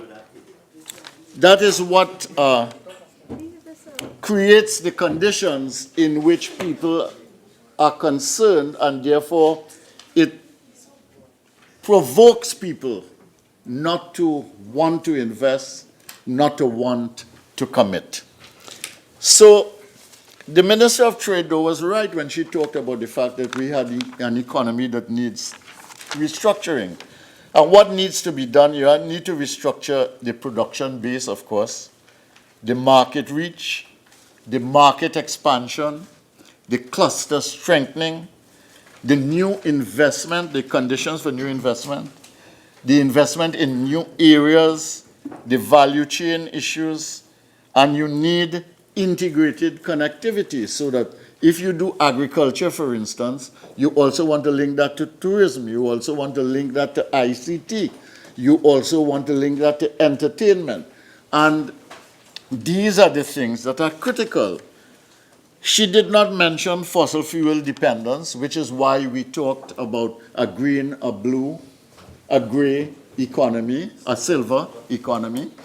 And because you also want to restructure in that way, not just in terms of the structure of the production base, but also away from energy. And one of the things that I want to say is that we have reached a critical stage in the evolution of economic history in the world, in which artificial intelligence is going to be the most significant thing that makes a difference to the world economy. It is already happening everywhere, and this is not something that we can import into Trinidad and Tobago willy-nilly, but what it means is diversification is not just about the production base and so on. It means that you have to do new things. So I want to say that even if we do agriculture, it cannot be on the basis of traditional agriculture. It has to be done on the basis of science, technology. It has to be done on the basis of the use of artificial intelligence. And perhaps we could then do agriculture with less land but more production. If you do that, then if you do that, you also have to, and if you're doing tourism, you have to understand what is happening to the tourism market that is very, very different. That you're dealing with millennials now. They have different tastes. They are the ones that are traveling the most. They are the ones that are spending the most. And therefore, you need to take those things into account. So there is need for a whole new... Member, you have 2 more minutes. Yes, thank you, Mr. Deputy Speaker. You have to do a whole rethinking now of the business of diversification. So my own sense in closing here, Mr. Deputy Speaker, is that not only do we have to do diversification in the way we think about it, let's just say broadening the base of production and markets and so on, but the critical element now is research, science, technology, innovation. And that is where the intellectual capital of high numbers of graduates, which allowed us to basically benefit from the competitiveness assessment of where we place in the index. Those are the things that we need to rally now and bring together in order to achieve things. I want to say that I am very pleased to see that the country is moving up on the corruption index. That is to say, there is a perception in the world that the country is perhaps less corrupt than it has been perceived before. I think a key element in that has been the procurement legislation and the appointment of the procurement. Silence. A second element in that has been the FATCA legislation, which we worked together to pass here. And the third element in that may very well have to do with the, what can I say, the vigilance of the banks after the FATCA legislation, but growing, and then obviously the role of the FIU in flagging a number of suspicious transactions. Thank you very much, Mr. Deputy. Before I recognize the next member, members remember cell phones has to be on silent.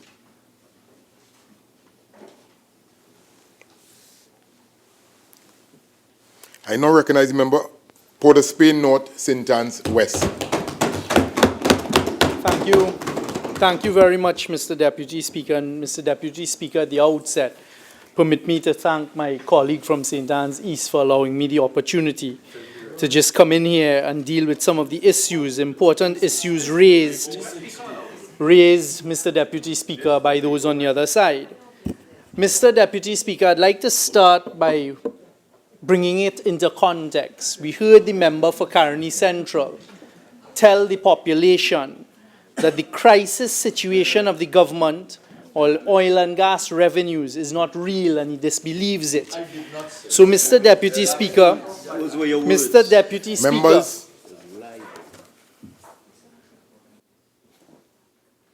Proceed. Mr. Deputy Speaker, I think this is a good example of how, once again, those on the other side, unfortunately, seek to mislead the population and to take them off of the correct path. Because, Mr. Deputy Speaker, the facts are as follows. Oil and gas-based revenue for the country of Trinidad and Tobago in the year 2011 stood at $16 billion. Oil and gas revenue for the country of Trinidad and Tobago in 2012 was again $16 billion. Oil and gas revenue for the year 2013 stood at $15 billion. 2014, $17 billion. Billions. These are in the billions, Mr. Speaker. So when they came in 2011, they had $16 billion from oil and gas alone. In 2012, $16 billion again from oil and gas alone. In 2013, $15 billion. They may have thought that was a crisis because it dropped $1 billion for them in 2013. But in 2017, it was $17 billion in oil and gas, because of course, and I'll come to the prices that they had under their regime. In 2015, it dropped to $10 billion, their last year. Mr. Deputy Speaker, citizens of Trinidad and Tobago, in the year 2016, the oil and gas revenue for Trinidad and Tobago dropped to $1 billion. In 2017, the oil and gas revenue for Trinidad and Tobago dropped to $472 million. So in 2 years, the oil and gas revenue was $1.472 billion, as opposed to the $16 billion, the $15 billion, the $17 billion, and the $10 billion, the $74 billion that they wasted under their regime in that period of time. So, Mr. Deputy Speaker, it is a shame to come here and to try and tell the people of Trinidad and Tobago that this government, this PNM administration, is not dealing with a crisis when you have your revenue dropping from $17 billion in a year to $470 million in the same year. I expect them to behave that way. So now let's move to diversification. And my friend for Caroni Central talked about a water park. And he talked about diversification that took place in CDA under him as the line minister. Mr. Deputy Speaker, allow me to respond and allow me to remind the people of Trinidad and Tobago what we came in and found from the CDA under my friend for Caroni Central. Trinidad and Tobago and the members of the CDA board, what the citizens of Trinidad and Tobago need to be reminded of is on the night of elections, the 6th of September 2015, into the early morning of the 7th of September 2015, Mr. Member for Caroni Central, Mr. Deputy Speaker, what was taking place is the board of the CDA, under that line minister, was signing away a number of leases on the night of elections in 2015. 2 o'clock in the morning. That is their idea of diversification. That is the idea of those on the other side on what took place on the night of elections. Morning of election. And what happened? And what happened? And what happened? Members, member for Couva South. Member for Couva South. I may not be seeing you directly, but I am hearing you. Please desist from those comments. Proceed. Now, let me remind the country once again, Mr. Deputy Speaker, what went on with the CDA. When we came in, we had to do an investigation into the CDA. One of the leases that we found was a lease that my friend for Caroni Central condoned, where land was given to persons to build a car park on, and they were to pay a rental for 30 years of $1 a year. So the taxpayers of Trinidad and Tobago and the CDA were to get $1 a year for the lease of a land. And what were they going to do in return? They entered into an arrangement where the taxpayer would be burdened with paying $300 million for that, to the owners of this car park over the same 30-year period. So taxpayers get $30 in 30 years, but pay out $300 million in that period of time. Diversification. That is diversification. Members, member for San Fernando East, West, sorry. He's quite capable. Please desist. As I hear the member for Oropuch East continue to make these comments, I'll go to the corruption index, and I want to tell the country what it is and why we really went down in the corruption index. It has nothing to do with the procurement legislation, because the procurement legislation has not as yet been proclaimed. It has nothing to do with FATCA, because FATCA is specific to one country in the world, only the United States. It has nothing to do with the bank's vigilance, because as we saw what is going on with the FIU, is all of the money that was gathered by those between 2010 and 2015, they seem to be panicking and pushing it into the system now, and that's what's raising the red flags. We found the money going to Panama, we found the money going to the BVI. What really brought down the corruption index, and there are now cases in court that Oropuch East would be familiar with, is a case brought by EMBD for the expenditure of $200 million to a handful of contractors. What also brought down the corruption index is a case that has been brought by HDC and the Attorney General of Trinidad and Tobago for the Eden Gardens transaction, right? So these are the reasons why, and there are a lot more investigations that are taking place, and the foreign allies that we work with are very aware of it. Actions have been commenced in New York, actions have been commenced in Miami, and this is what is taking place. That is the reason why, Mr. Deputy Speaker, the corruption index rating for Trinidad and Tobago has gone in the direction it has. Because what we had to do, this is the best level it's ever been since 2012 when they changed the whole measurement. And it happened under this government for the work that is taking place.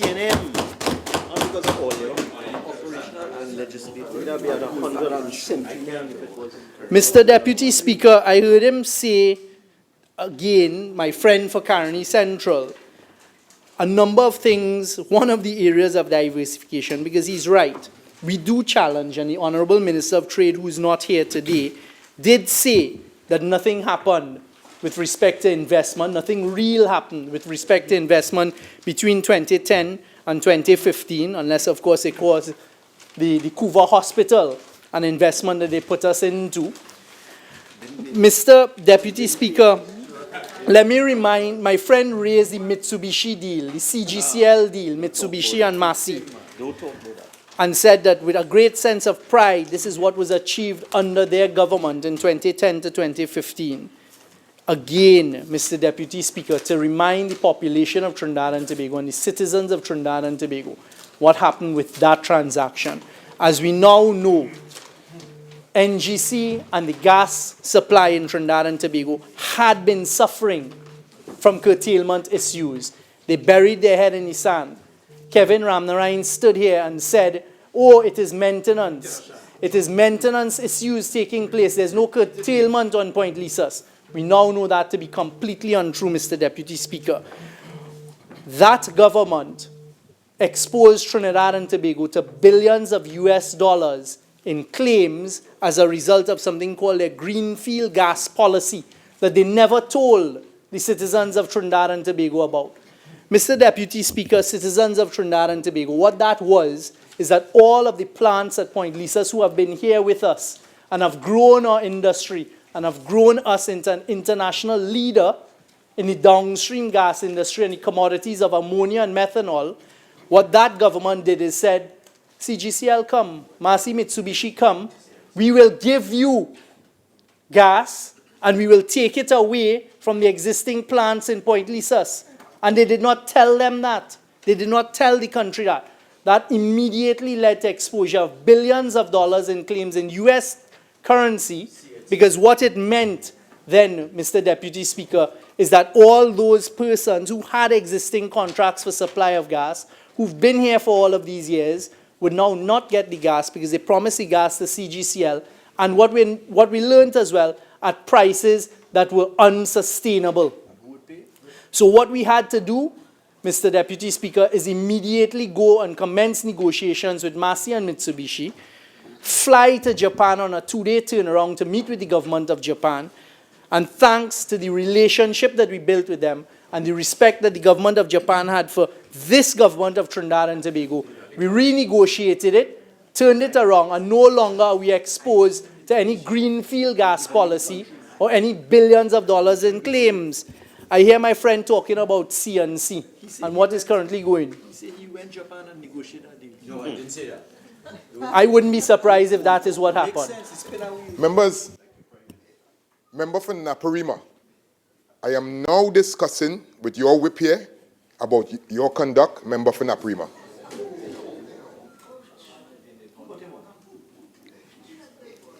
Member for Diego Martin Northeast. I didn't ask for any comment. All right, so members, please.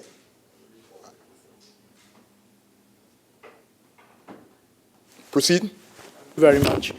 So what happened with CGCL, Mr. Deputy Speaker, is we managed, thankfully, to renegotiate a better deal. Another element of the deal that they had left Trinidad and Tobago with was, if there was no supply of gas, if the plant could not meet its financial obligations, the shareholders, they wanted to pass that directly over to the government of Trinidad and Tobago. And the government, that is the debt. So the government of Trinidad and Tobago in those circumstances would have had to pay the debt, but not even get the security and ownership of the plant.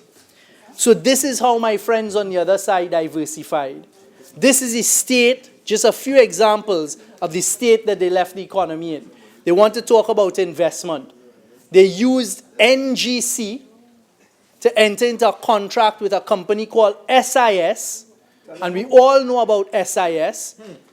They entered into a contract with SIS, NGC, to build a Betham wastewater plant. They gave out $1 billion in cash, diversification. They did not even have a route for whatever water could be built there in that wastewater plant to send it down to Point Lisas. They did not have a route, they did not have an approval, but they made sure to give out $1 billion in cash. And now the citizens of Trinidad and Tobago are burdened with their concept and idea of diversification. Anybody driving down to San Fernando or coming up from San Fernando, Mr. Deputy Speaker, and when you look at the Point Lisas turn off, you will see what appears to be something from the future. These lights up in and these wrong circles, etc., with solar lights, etc. lights. They must tell people, again, they gave that contract to SIS in diversification, spending over $30 billion for a useless project a few feet from the main highway that can't even be used up to now. That is their way. Over $30 million. $30 million for that construction. Their diversification, again, the same company and a whole series of other small companies that are their subsidiary companies. What they did is they went around and chose in their constituencies, in specific constituencies, where to build recreational grounds. What we found going in there now, Mr. Deputy Speaker, is those facilities that should have cost the citizens of Trinidad and Tobago $2 million, costed in excess of $12 million. Those facilities that we're supposed to have, for example, when you look at the sketches, the drawings, and the scope of works, facilities with, for handicapped people, none of that. All money paid, again, in cash.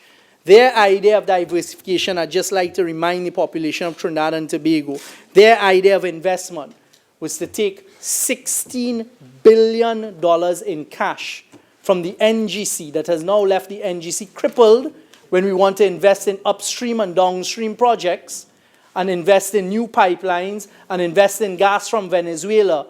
They left the NGC short of $16 billion in cash. And they one day will have to account to the people of Trinidad and Tobago and tell us exactly where that money was invested in. Because the NGC got nothing for that $16 billion. When we came in, the Minister of Finance came to Cabinet within the space of 2 weeks and told us that when he had done an analysis at the Ministry of Finance as to how much cash were in our accounts, because they use the cash to invest, there was no cash left in any of the accounts. All of the overdrafts had been maxed out. They will explain to the people of Trinidad and Tobago what it is they did with that money. What they also did, Mr. Deputy Speaker, to remind the people of Trinidad and Tobago, the various funds, the Business Levy Fund, the Green Fund, the Unemployment Fund, they took those funds and they mortgaged them. Understand a government taking those funds, the amounts that had built up in those specific accounts, and they mortgaged them against an increase in the overdraft and spend out all of that cash. That is how my friends on the other side invest. So to come here now, Mr. Deputy Speaker, and to talk out of that mouth with that forked tongue is an insult to the people of Trinidad and Tobago. Please retract. Please retract. Use a different term, please. So I retract it, Mr. Deputy Speaker, to now come and speak in the manner that they are, and to pontificate as though they had done anything to help Trinidad and Tobago. It irks every law-abiding citizen of Trinidad and Tobago. Thank you very much, Mr. Deputy Speaker. So, Mr. Deputy Speaker, now to turn to exactly what the motion is about. They say there's been a noticeable decline in the level of investment in Trinidad and Tobago. Mr. Deputy Speaker, the truth is, when you look at the figures that are compiled between the period 2010 to 2015 and the investment figures during those years, and I've just called out a few of the areas that they took billions of dollars and gave it to specific persons, 9 out of 10 times in a non-competitive procurement. Because let me tell you what we found as well, Mr. Deputy Speaker, because they talk about procurement legislation that they put in place literally at the 11th hour of Parliament, just before the election was called. And they never proclaimed it either. What they did is they only proclaimed the sections to appoint persons to positions. So, Mr. Deputy Speaker, they talk about procurement. You know what we have found, Mr. Deputy Speaker, in places like EFCL? We found that when they invited 5 contractors to tender for a job, 4 out of the 5 contractors are owned by the same shareholders. So what appears to be to the public at large 5 different companies are really 2 different companies. But what happened is that 5th company we found was in cartel arrangements with the other one who owned the 4 companies. And that's how they did it. That is how they invested the money for the taxpayers of Trinidad and Tobago. And these matters, Mr. Deputy Speaker, are now before the court. They talk about CPEP, Oropuch East again, talking about the levy on CPEP. They should explain to the citizens of Trinidad and Tobago what CPEP, which is a community enhancement program, what they were doing at the health facilities and painting the health facilities and the types of contracts that they gave out for these health facilities. And what happens now when persons come to challenge for that money, there are no records at CPEP. There are no records at EFCL. In fact, what we found at EFCL was a secret room where persons employed under the former administration were working on laptops overtime to backfill documentation. What they were doing is they were now creating the tender documents. And so sloppy in the work that they were doing is they use the same handwriting on all 4 of the tender documents. So it's supposed to be 4 different individuals. The same person filled out all 4 to try and backfill tender documents. So, Mr. Deputy Speaker, it really is difficult as a citizen of Trinidad and Tobago to sit here and to listen to them talk and pontificate about how we should invest in Trinidad and Tobago and how this government is pretending and falsifying a situation, an economic situation that it is in. I have shown, using facts, not using old talk, Mr. Deputy Speaker, how our oil and gas revenue dropped from a high in 2014 of $17 billion to $400 $172 million last year. I heard my friend for Caroni Central say we need to cut expenditure to $43 billion. 45, he says, he corrects it now. He actually did say 43, and the Hansard would reflect it. But Mr. Deputy Speaker, it's irrelevant, 43, 45. When one goes and looks at the records, when they came into office, that was actually the figure of the annual budget, thereabouts, in the 40 billion. They took it up to the $62 billion, and every single budget that was under them from 2010 to 2015 was a deficit budget. So to come here now and criticize where they had oil, and let me tell you the oil prices that my friends on the other side experienced. In 2012, the average, so it had actually spiked higher than this. It was the average for the year. 2012 was $94 a barrel. In 2013, the average was $98 a barrel. In 2014, the average was $93 a barrel. In 2016, which was our first full year in office, we faced an average of $43 a barrel, and it had actually dropped to below $30 a barrel at certain times in that year. We had to cut expenditure, but Mr. Deputy Speaker, there's a fallacy and a belief that you can just cut from 63 billion down to 43 billion. They sit here and they talk about jobs and job losses, etc. The truth is the majority of the state's bills are in the wages of workers. And this government has done very well, and the Minister of Finance has done a fantastic job in ensuring that there is not a level of job loss that has taken place over this period of time, where you have barrels of oil dropping from a high of $98 on average per year to $43 a year. Silence. Mr. Deputy Speaker, my friend for Caroni Central likes to always talk about the energy sector and what we should be doing with gas. He obviously was not able to have any conversation with his colleague, Mr. Ram Narayan, at the time when he was Minister of Energy. Because let me tell you what we found when we came in. Methanol holdings. In 2013, the methanol holdings contract had expired with NGC. They did not seek to renegotiate it. They rolled it on a month-by-month basis, leading now to the country facing over $6 billion in claims, and we're working assiduously to negotiate and get out of it and to find it. My friend from Naparima talks about tedious repetition. Of course, what they're trying to avoid is being told, and the population being told, Mr. Deputy Speaker, the state of the oil and gas economy and what the downstream is now facing, because they did not negotiate and conclude a single downstream contract apart from CGCL for 2019, and God knows how they were planning to supply the gas for 2019 because they had not negotiated any upstream contract for 2019 go forward. So I want the people of Trinidad and Tobago to understand the crisis that was faced immediately. You had your upstream contracts, which mean the gas supplies to NGC to be then be provided to downstream in Point Lisas and Point Fortin, expiring in 2018. They did nothing. They did nothing to renew those contracts or to negotiate those contracts. The downstream contracts now with ammonia, urea, methanol, and all of these companies, again, some had expired, Mr. Deputy Speaker. They did not even seek to renegotiate those contracts because you know why?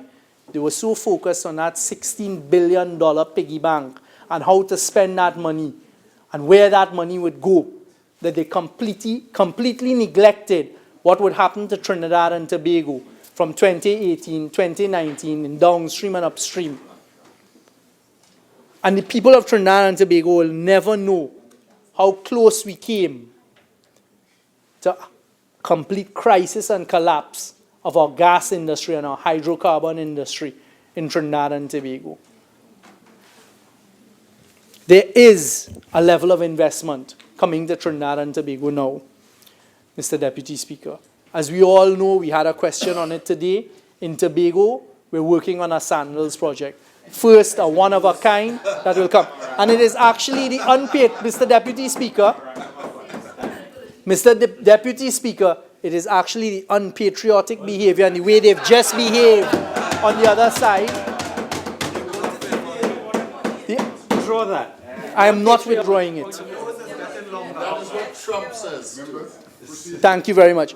That made our project in Tobago go down the priority line for sandals, and that is why they went now to St. Lucia and they went to other countries.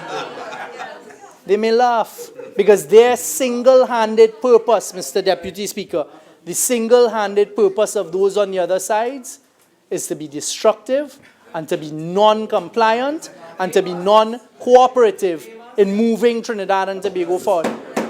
I hear my friend for Princestown talking about blame.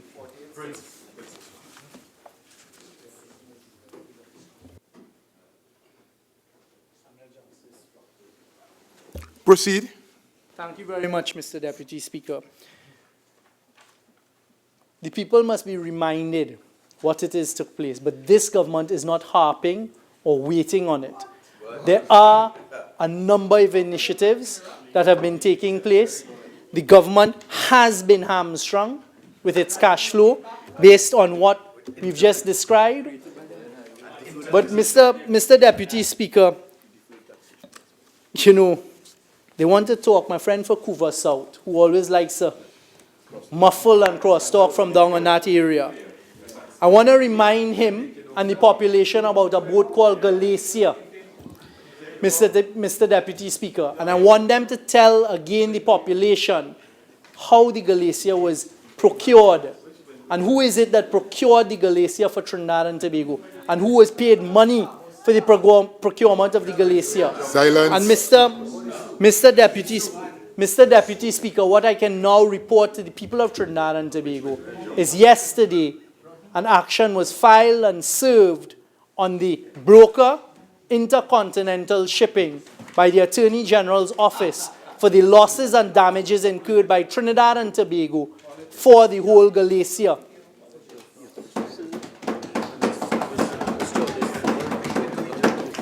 And as the Attorney General reminds me, there is further action to come out of those transactions. So, Mr. Deputy Speaker, they're all mumbling and grumbling on that side. The point is that this government has taken the fight to corruption. There are some who are very, very nervous, and we're seeing the reactions. This government is dealing with a crisis situation, with a complete collapse of oil and gas. Members, remember, each individual will have an opportunity to enter the debate. So please. These live in 111 Tobago plantations, owned by T.N. Ramnath, bought in December 2015. Members. That's where you've been seen. Members.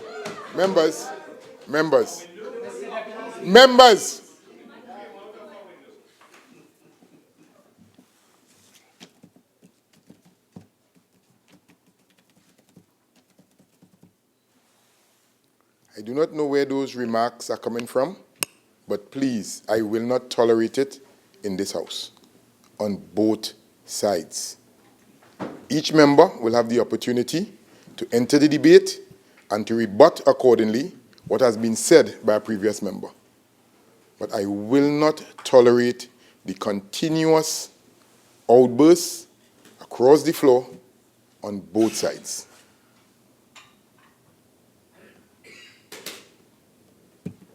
Proceed. Thank you very much, Mr. Deputy Speaker.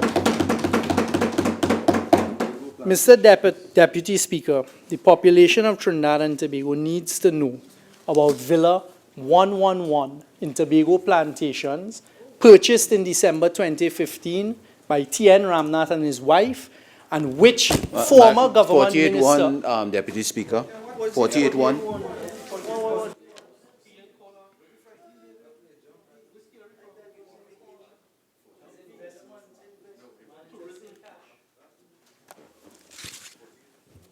Member, again, tie it in order to the relevant motion before the floor.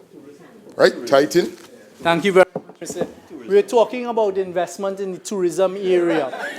And we're talking about one of the areas of investment in Tobago is to purchase villas. Diversification.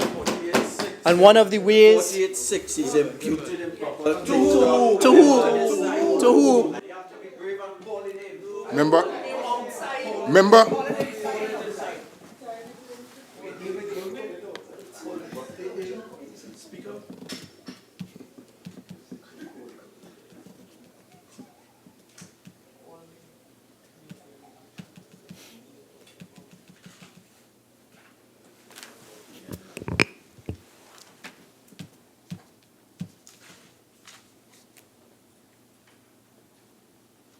Overruled.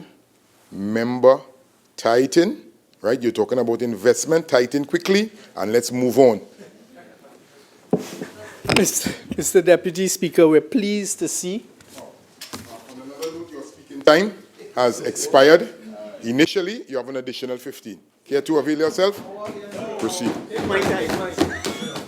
Mr. Deputy Speaker, as a government, we're pleased to see an investment in a villa in Tobago, Villa 111 in Tobago Plantations, purchased in December 2015, and we're pleased to see that certain persons were able to enjoy that villa on a weekend basis, exclusively, every single weekend in 2016 until he got wind that it was being surveilled. So, Mr. Deputy Speaker, it is quite interesting to sit here, as I say, and to listen to what we're being told by those on the other side. It was actually the persons who do the landscaping and the cutting of the lawn that were the whistleblowers in that instance. So, Mr. Deputy Speaker, I think what is happening here, what we're happening here from Couva South and what we're looking at in Couva South is a number of CPEP contracts as well. And the investment for Couva South in CPEP contracts and buying weed whackers and the support system that he had with respect to it.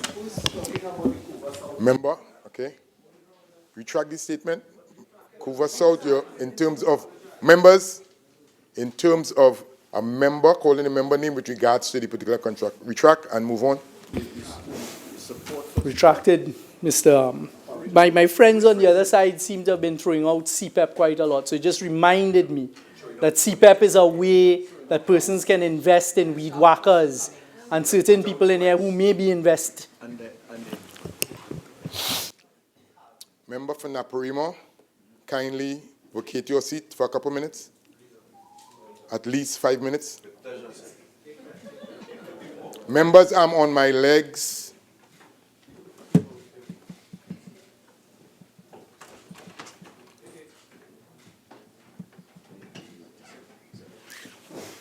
Proceed. I said to proceed. For him to proceed. Hold on, member.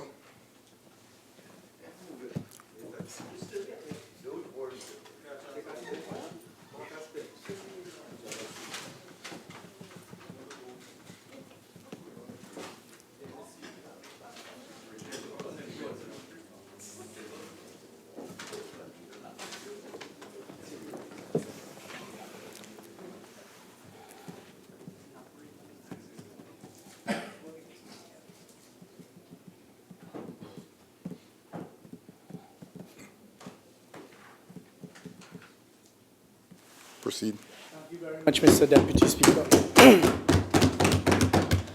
Mr. Deputy Speaker, one of the necessary ingredients for successful investment in a country is the type of laws you have in place, and in particular the type of laws that deal with explain your wealth, follow the money, and one of the areas that shall be coming to Parliament is the whole area of beneficial ownership of property.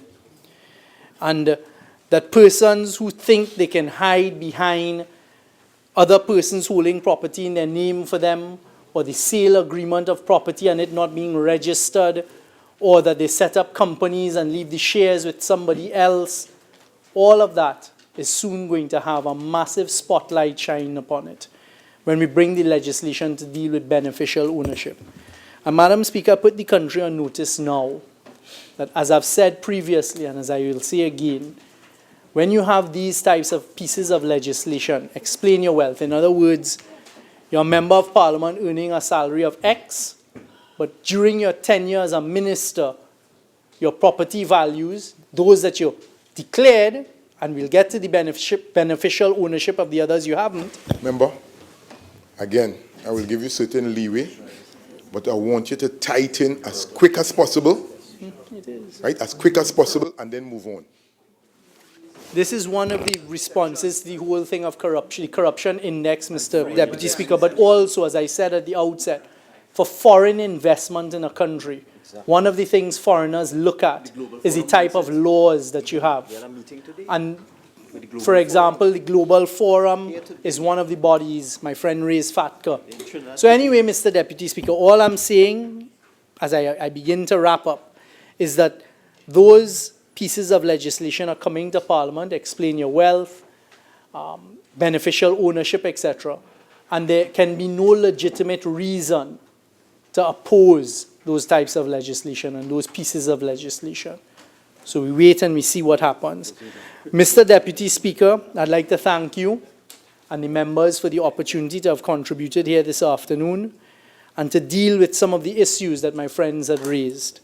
And with those few words, I thank you, Mr. Deputy. Before I recognize member for Oropuchis, members, as Speaker in the chair, members, I'm on my legs, members.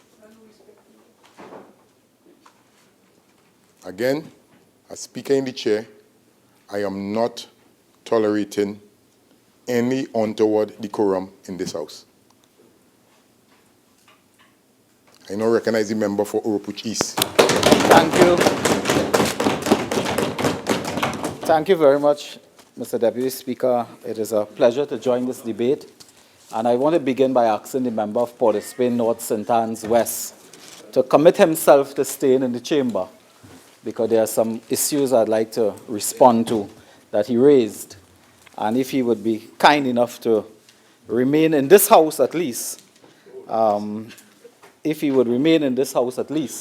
would like to raise a couple of matters that he touched on, dealing with diversification, the energy sector, our record in terms of economic opportunity, and the impact upon income redistribution. And, Madam Speaker, I want to begin by thanking the member for Pointe-à-Pitre and the member for Couva North for allowing me the opportunity to speak, because the member for Couva North was quite prepared to respond. So like Port of Spain North, I thank a colleague for the opportunity. Unlike Port of Spain North, I am prepared to speak on this motion. Mr. Deputy Speaker, the member for Chaguanas East has done a great service to the Parliament and the country at an opportune moment by filing this matter for debate, a matter that touches and concerns the economic management, the job creation strategies, the state of employment in this country, and the solutions that are required to save this beloved country of Trinidad and Tobago. And we wanted to congratulate him. And I would speak today, Mr. Deputy Speaker, on the issue of the labor market and the impact of the current lack of a plan by this government on employment. I would also speak on the issue of diversification and not only the vision of the former administration as articulated by my colleague brilliantly from Caroni Central, who really has the encyclopedic knowledge of the diversification approach in this country, but across the globe as well. But also my own work over the years with the government, the partnership government, at the Ministry of Housing and Urban Development, as it relates to diversification. But Mr. Deputy Speaker, it would be remiss of me if I didn't take the opportunity to respond to a few issues raised by the member for Port of Spain North. The member for Port of Spain North had a disturbing fascination with houses and homes, and sought to raise all types of insinuations, but could not go one step further. So it was, you know, a bit of foreplay with issues, but not really getting into the issue. And when encouraged by those of us on this side to go further and state names and so on, obviously could not do that. Now, that may be a result of other matters, but I don't want to get there. You see, Mr. Deputy Speaker, this government has presided over, in a very short time of 2 years or 2 years plus, into the collapse of the economy, the collapse of the society, the state of high joblessness in this country, and rampant crime and insecurity. All of that has implications for the economy. You cannot have investment if you don't have confidence. In fact, economic activity from a purely Adam Smith perspective, if you want to go back there, remember for Shogunas, he's understand that. In classical economic sense, you cannot develop any economy without something called confidence, which is not an economic principle. It's a very strange phenomenon that economy needs a social and psychological principle to develop. It's called confidence. If, for example, I tell everybody here, I call the name of a bank and indicate that I have information since last night that this bank has a run and is going to collapse, colleagues will fly out here. Some Port of Spain North may fly out through the window, through a door, and go quickly to bail out their money. It happened in our history. There was a time in this country when there was a scare on a finance and insurance company, and leading government members on Old Year's Day in the nightie and in the duster and with curlers in their hair and in a bedroom slipper. Member, again, tighten with regards to the motion at hand, with regards to the economy. I'm speaking about confidence in the economy and confidence in banking, financial service sector. That's what we're talking about. And Mr. Deputy Speaker, you will permit me, I'm sure, an opportunity to respond to a few issues raised by Port of Spain North. Now, to me, when I heard Port of Spain North, and this really provoked me to enter the debate, what are you accusing us of? On the one hand, you say we spent a lot of money. And on the next hand, you say, well, they had a lot of money to spend. So you call out, and they do this all the time, they call out how much was the price of oil, $102. How much money we got from the energy sector, 16 billion. And then they seem to want to beat us for spending it. For the people. When you look in this country, if I take you on a quick drive, Mr. Deputy Speaker, I could tell you diversification by driving you. As you go down the highway, you will see the construction project for what was an oncology center. If you go down further in Shoguana's area, you will see the Ministry of Agriculture building. Built there. If you go Caroni, you will see the license office, new building. You go down the road, you see the Children's Hospital. You go further, you see a south campus of the University of the West Indies. You see a cycling velodrome. I'll come to that. Cycling, swimming. That is diversification. What else? No, I was sorry. Silence. I was looking at one side because I was driving south. Mr. Speaker, when you reach to the campus in South, diversification, you see a capital investment in a highway to Point Fortin. Okay, you say I go on south. I want to come back north. You go down Chagaramas, you see the boardwalk. You go and see investment projects in entertainment, sports, recreation. When I hear people talk about giving the aviation campus, when the Carenage Health Facility, when I hear persons speak about we giving out lease for people to put up a car park and so on, it betrays a sense of what is diversification. It is not a car park by itself. It is a complex and entertainment, recreational complex that, Mr. David, that will hire their own constituents. This is a government that will speak out against projects that hire their own constituents. No wonder their own constituents are burning tires on the road and dumping garbage. Mr. Deputy Speaker, so do we really understand what is diversification? When we had a swim meet some months ago, and they said all the hotel rooms in Port of Spain booked because international teams came for swimming in Couva. That is diversification. generating foreign exchange. That is what we were about. They speak about those projects as if they are something evil. So we expended money on behalf of the people, money that was there to be expended within the law. Speak about corruption and all deals and the favorite beaten horse, SIS. This blame the last administration, blame Siparia, blame Kamla. You know, in 2.5 years or what, they have not one project that you can look at. Not one. So we are hard pressed because there's nothing to see. Nothing. We heard the Minister of Trade on the last time on this debate gave this bombshell information that they were increasing bubblegum or toffee or dinner mint or something somewhere they're producing. We are happy for that.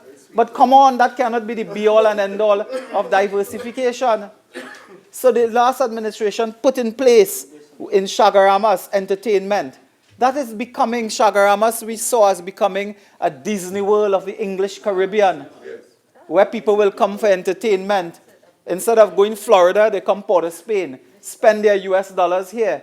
The Children's Hospital was not meant only for Trinidad and Tobago, but for medical tourism, where you will come in and you will stay in Trinidad, spend your money in hotel. I mean, I don't want to say this badly, but when people ill, they travel with family for medical expenses and they spend money. Many of us know of colleagues, friends, family who go abroad for illness and treatment and so on. And they spend, they have to. That was the vision for CUVA, Mr. Deputy Speaker. That was the vision.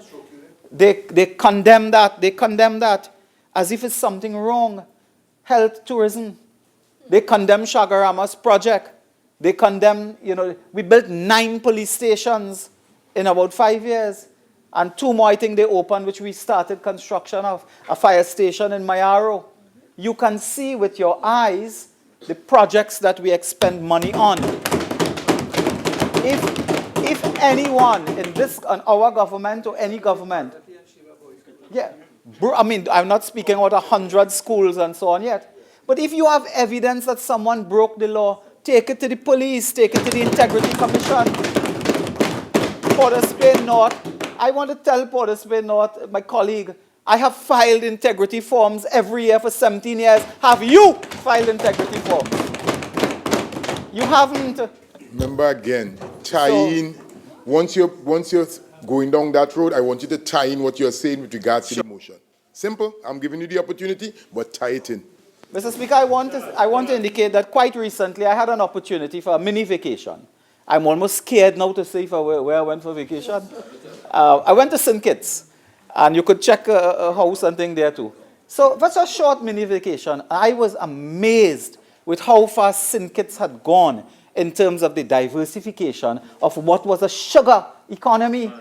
An economy that was built on sugar and small provisions and so on, is today a leading light in tourism, services, hospitality, entertainment.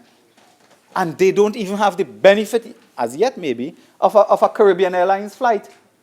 And I was amazed that a small island like that monetized sand.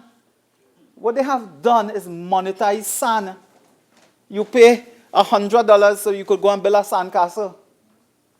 We, with all the beauty we have, with all the beaches, with all the facilities and culture we talk about and so on, we are not even a quarter of the way to St. Kitts in terms of what they have been able to do. International restaurants and shopping and so on. There's a port facility there, eating place and so on. The who is who of the world there. I mean, thousands and thousands of people come in there. That is diversification. What we are talking about is getting into health, into entertainment, recreation, and so on. And we expended money on that. We make no apologies for spending the resources of the people on the people. And if you have evidence to the contrary, then take action.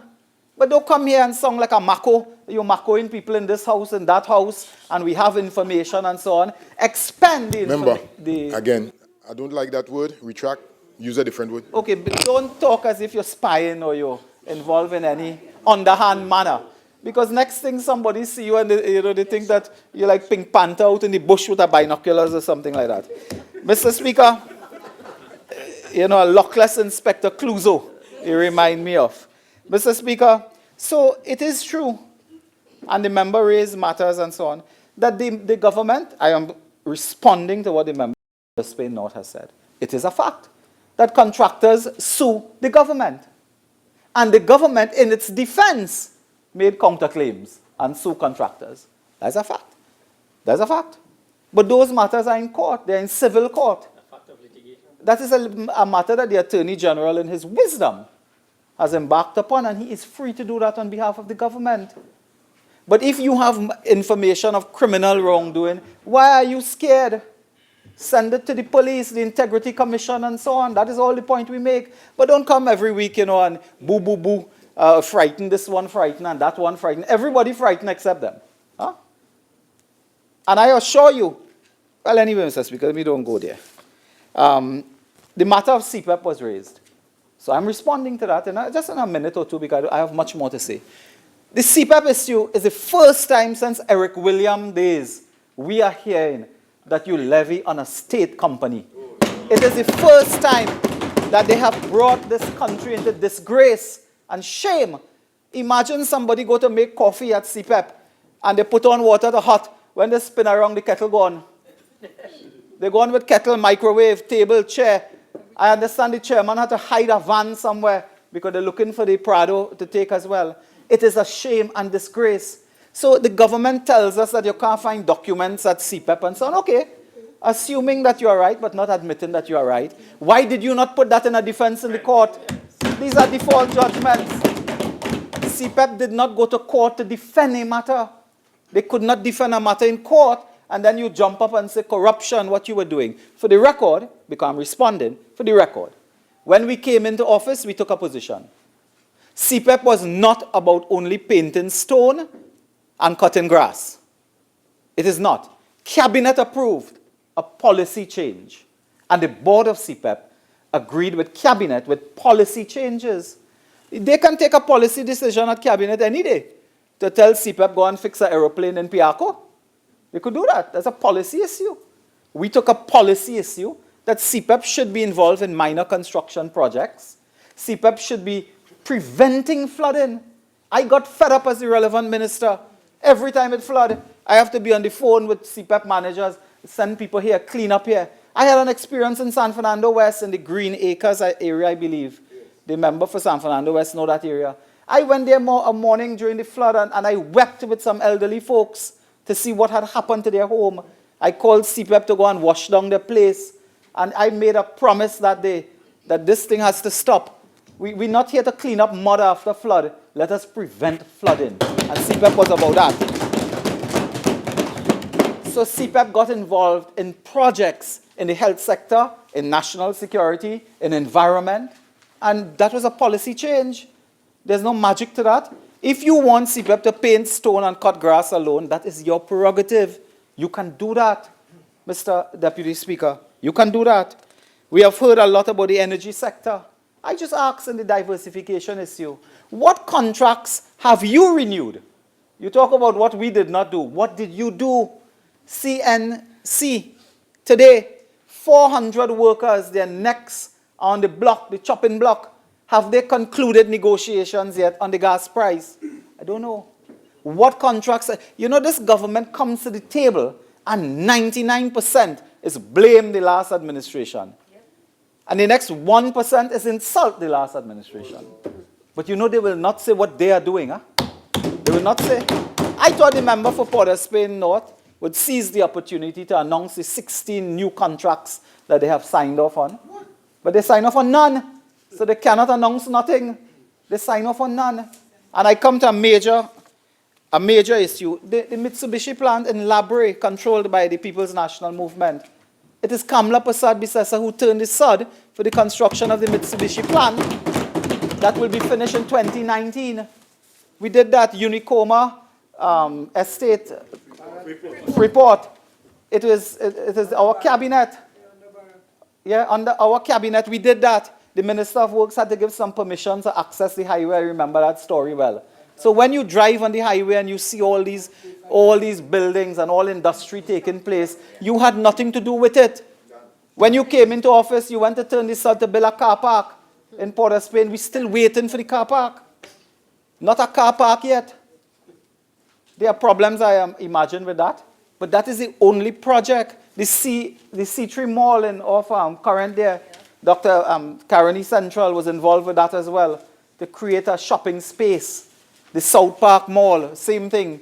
What have you done, or do you really think you can go to the electorate, as they sought to do last evening, blame the former administration and say, vote for us again? Yeah, right. We make no apologies. The former member for San Fernando East, Mr. Deputy Speaker, a great leader in his own time, he was my member of parliament. He had a famous saying, Mr. Patrick Manning. He said, we spend the money for the people because it is the people's money. If we spend it wrongly, deal with that. You know, that was when we had a man of honor as a member of parliament for San Fernando East, you know, a man of great honor. So, you know, San Fernando East has been led previous to today by persons of great honor and grace. Mr. Deputy Speaker. Mr. Deputy Speaker. Insultive. Members.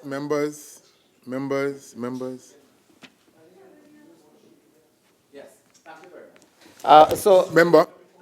Yeah.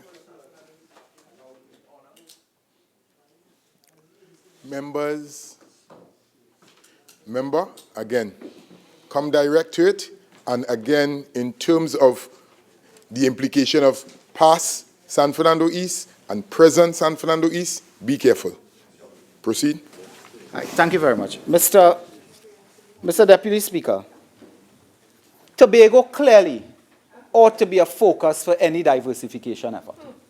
Apart from spying on people on vacation and so on, all of that is nice for, you know, by the bar. You can have a brandy and discuss that. But apart from that, Tobago clearly is earmarked. The government had a central pillar when they came into office. I asked a series of questions. The questions have been answered in this parliament. I deliberately asked those questions for written reply. Colleagues wanted to know what I was up to, because they thought I was up to something. I was up to something.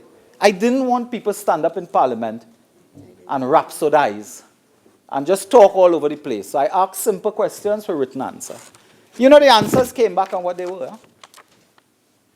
In Tobago, the government says that when they came into office, they saw sandals and they liked sandals. So there was no open tendering. No. So you have in the Caribbean operating McDonald's Resort and Spa, you have Cap Mason, you have Royalton, you have some of you may know others, Four Seasons. You have all of them, but the government says, we like sandals, that's what we want. Sandals it is. Didn't invite any other provider of resort, spa, casino in the Caribbean to put in a bid or put in an interest in Tobago. They said, no man, sandals is what we see, sandals is what we want. So they go with sandals. Then, saying that they are negotiating and so on, one day they announce a MOU. So we asked, when you sign this great MOU? Because normally, if a government signs, I mean, the Prime Minister met 3 or 4 diplomats the other day. We saw a nice big picture posing with the diplomats and so on, and that's fine. I think member for Port of Spain North was acting for Point 14, so he was there. Well, the newspapers portrayed that because they assume you would have a reason for being there. You wouldn't have been there for nothing. So, Mr. Deputy Speaker, so you take out a picture of the diplomats. So we were saying, but when you sign this agreement, there's no photo of you signing. There's not a speech. There's some great fanfare. There's a great decision you make, sandals coming to Tobago. You know when we get the answer? They said they signed something with the sandals. Part was signed in Port of Spain and part was signed at an undisclosed location.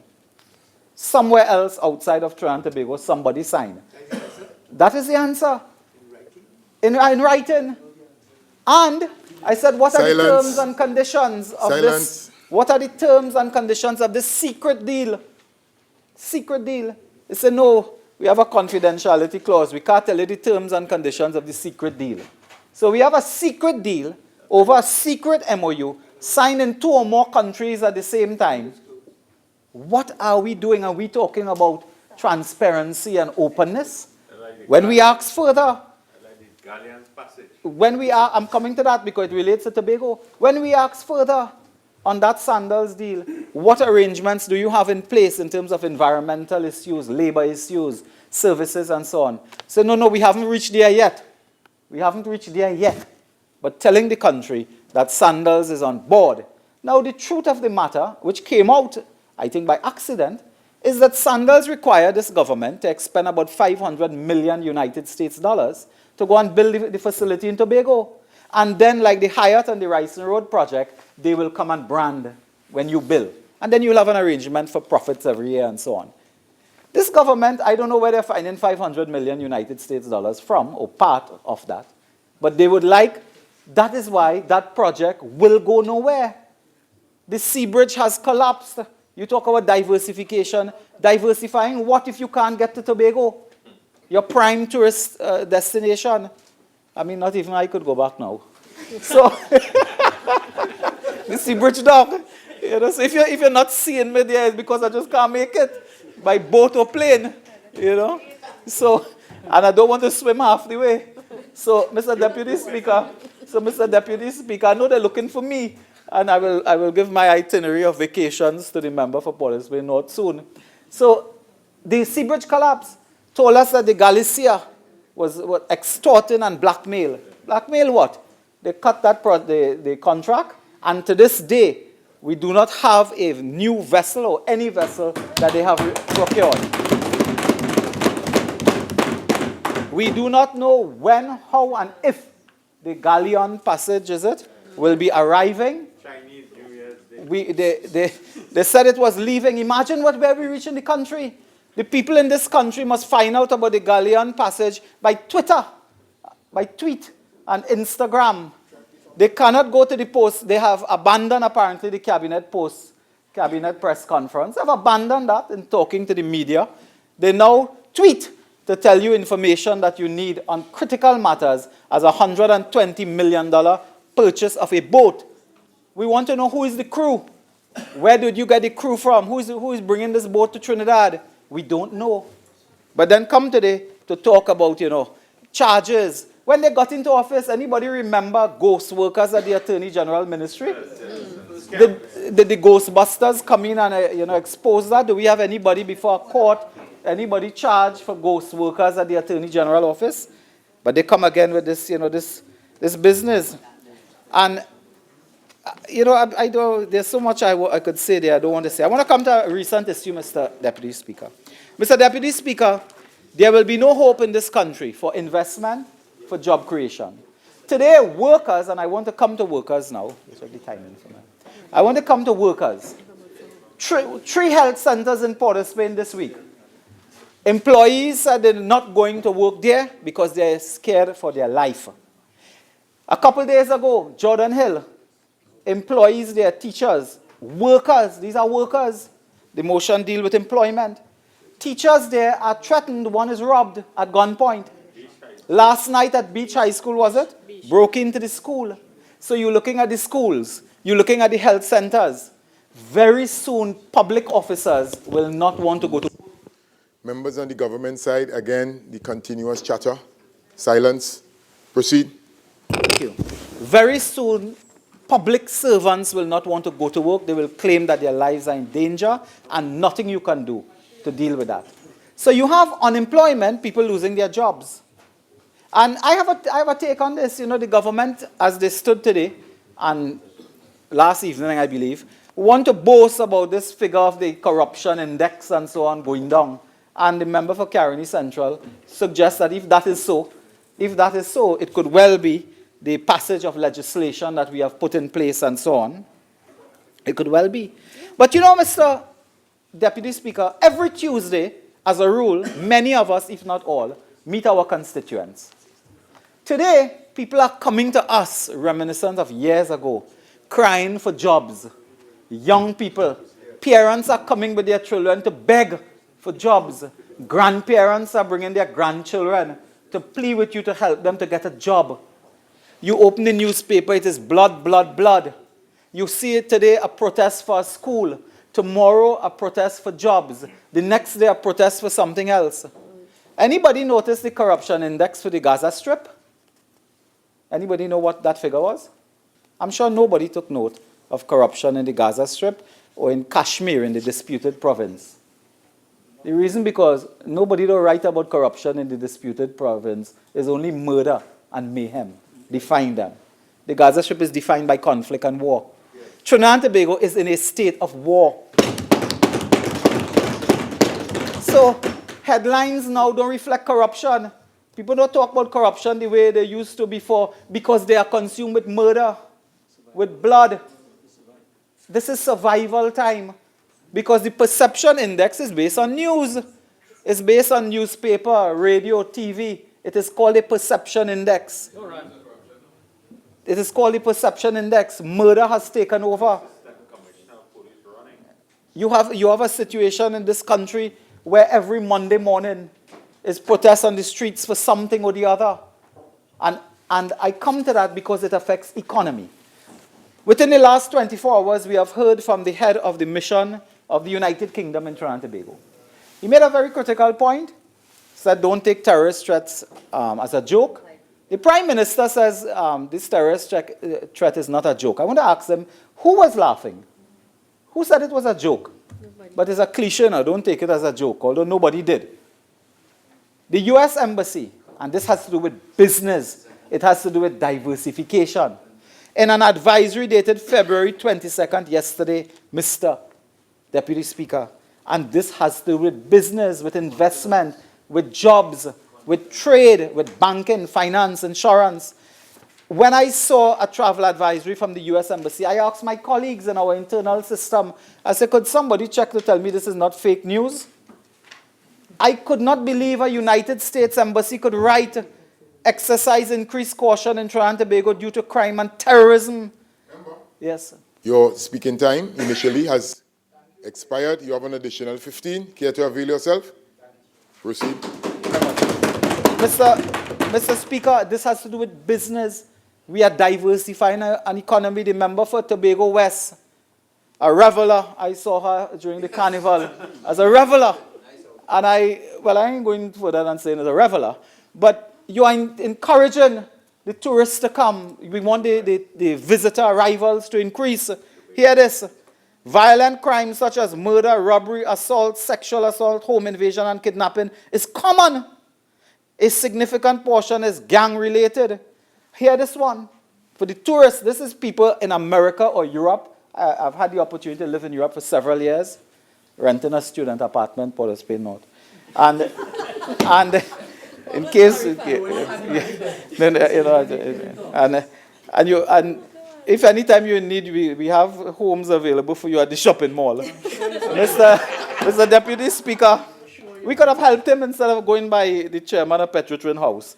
Mr. Speaker, they continue. Terrorists may attack with little or no warning, targeting tourist locations, transportation hubs, markets, shopping malls, local government facilities, hotel, clubs, restaurants, places of worship, parks, major sporting and cultural events, education institutions, airports, and other public areas. No, where the tourists should go? Where they should go? In your house? But Mr. Deputy Speaker, this is the whole country. So someone saved their money. They have their family. They work hard for a few years. They save some money. They're looking to go for their vacation. They say, I've heard of Trinidad and Tobago. I think we should go down there. They look on the State Department website. They read this. But who come in here? Who come in here? An assassin? Who coming here? And this will impede investments. Who is coming to invest in Trinidad and Tobago when they read that you're not safe at any place? Well, any public place. You're safe privately, maybe. You're not safe there, but that is what they write. And this has the potential to lead to an investment strike. A capital flight. Because you see, the energy sector is so designed. I mean, many people know it, but we just repeat it. Crime don't affect terribly in energy investment because nobody comes. Money comes, they start a plant, they work there, and then they make their profits, they take it out. But you see, manufacturing, small business, tourism, this is where insecurity and terrorist threat affects. But do you know, those areas are the job-creating sectors. The energy sector make money, we know that, but they employ 3%, I think, of the labor market. Yeah, it's capital intensive. Labor is going into the service sector, into insurance and banking, hospitality, increasingly entertainment. That is where labor goes to. And you read in a report like this, so you will come with your children in a vacation and walk the street if you want to buy some food and so on. You can't do that here. So that the government should be responding to this. They should be responding to this. Telling the population what you intend to do, apart from blame the opposition. Now, if you would hear the government, you would think that if we pass the anti-gang legislation, we deal with the climate change problem. Yeah, we fix climate change if we do that. Everything will be solved by that. Everything. And we come to the table, we will negotiate. I am confident, Mr. Speaker, as a negotiator from the old school, I am confident that we'll come to some arrangement on that. I'm confident, so I'm not going there. But this approach of blame the opposition has to stop. Because as you blame the opposition, the next sign of the coin is, what did you do? What did you do? Just spin a coin. Blame opposition one side, and what did I do? But you would have done nothing. And the country believes that you have no plan. So instead of quickly getting the country on board with your policy measures, your policy framework, and so on, you do nothing. And a key area, the government took an approach when they come into office, and as they're right, I guess they're in government, they can do that. We will fight the business community. We will fight them, we will jail them, we will throw them out, we'll take them to court and sue them for monies and so on. That has been their approach. Instead of meeting and treating with the business community, getting them on board to construct projects, hire people, use equipment. And I assure the business community today and the construction sector in particular, that it is only time that the United National Congress, the member for Siparia, returns to the government of Trinidad and Tobago. And we can fix that problem because we fixed it before. When we got into office in 2010, I was there. Contractors came to us, they said the former Manning administration owed them $7 billion. What did we do? Did we sue them? Did we tell them they are crooks and involved in cartel? Did we take them to court? And there is a question to be answered as to the legal fees that this government is chalking up. For those on this side to pay, they are going to chalk up $100 million in legal fees that we will have one day to pay. Because every time they talk court is not cheap. Court is not cheap. So they're taking everybody to court. Today we hear they're taking Intercontinental somebody to court. Who paying the legal fees? Is it the member for Parliamentary North? He is in trouble by himself. He don't have time for legal fees to pay. He has to look for house and so on. So, Mr. Speaker, it is us who will have to pay the legal point of fees. order. 48-4, 48-6. And again, member, earlier, you had alluded to the same scenario. So please, as you said, you have withdrawn, move on. I'm very sorry if the member feel he was reflected upon. Move on. Yes, sir. I am on, Mr. Deputy Speaker, please, member for Parliamentary. Member for Parliamentary North, I have ruled, he is moving on. Member. Right? We are moving to T, folks. Again, proceed. Thank you very much. Mr. Deputy Speaker, the member for Parliamentary North is understandably provoked, but I will ask him just to give me 10 minutes to finish. Mr. Deputy Speaker, so this issue of meeting and treating with the construction sector, we had to face that problem. Persons I've never seen before come up to me. They say, we owe millions of dollars. They say, who owe you that?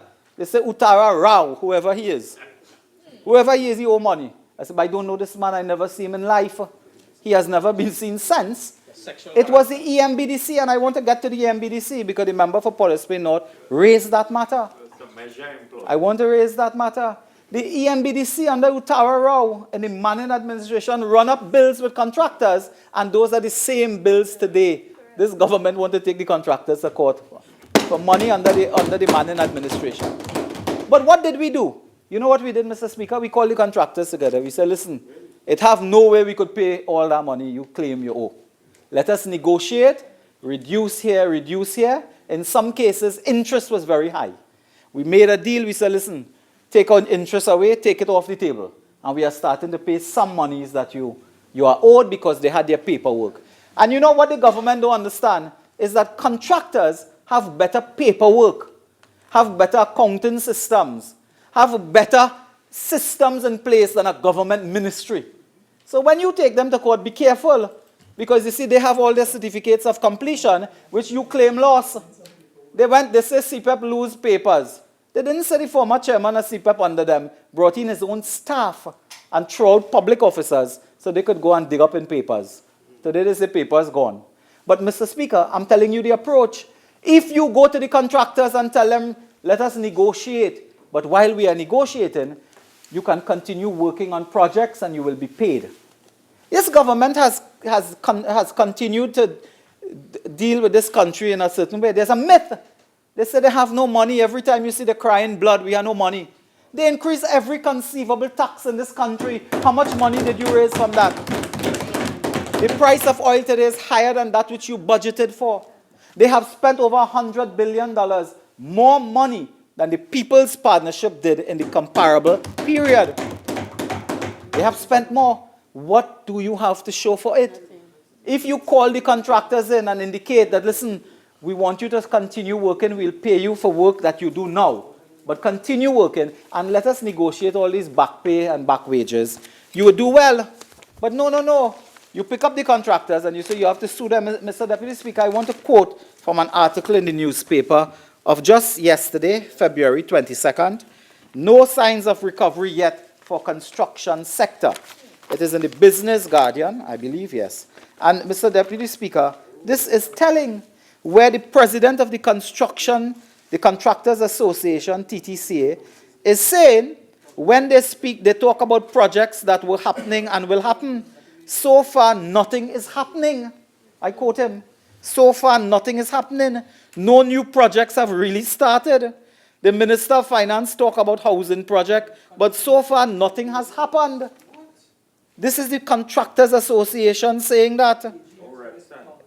They say they talk a lot and explain all their projects, but nothing is taking place. Nothing has started. The PPP unit, which is private-public sector partnership unit, established, and that was a big song and cry, but to this day, no contractors and no projects have gotten off the ground. Contractors are still not being paid, and no projects have been executed.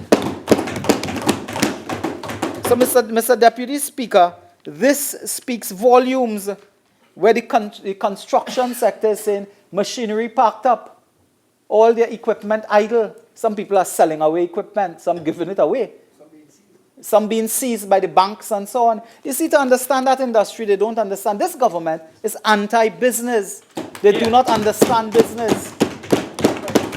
They do not understand the private sector. That is why you can stand here and say, we lease a car park for $300 million and we're getting $30 a year and so on. Member, your display you can probably put aside if you're completed. Yeah. So, Mr. Speaker, this is why they could talk about a car park and not understand a development. Because when you meet and treat with contractors on projects, you get the contractor working quickly. For a government, anytime a contractor threatens to stop work, that is doomsday. Because that is a loss of jobs, loss of income. They began their term of office where ArcelorMittal closed down, 500 gone. CNC today, 400 on the chopping block. In all the ministries in methanol company. And they sit there on their throne, on their pedestal, and they say nothing and they do nothing. They said they created 90,000 jobs driving truck in Canada. To this day, we don't know anybody who went, come back, or still there. So, Mr. Deputy Speaker, this government, I am advising them that they're in the second half of the game. The game is in the second half. When you blink, the second half gone. In terms of a working week, they're on Thursday.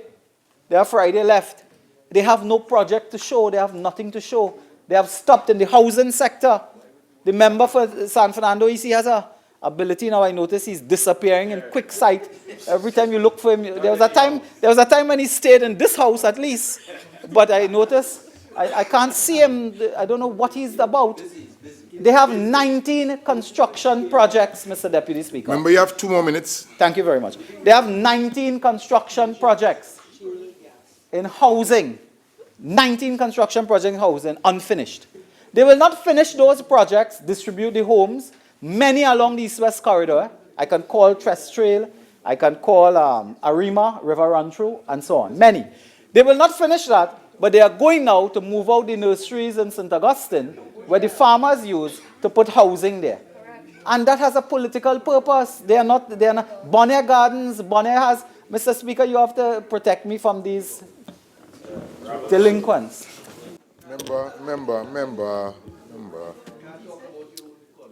Members on the government side again, we'll be breaking for tea shortly. So again, let's silence, let's listen to the member, he's winding up.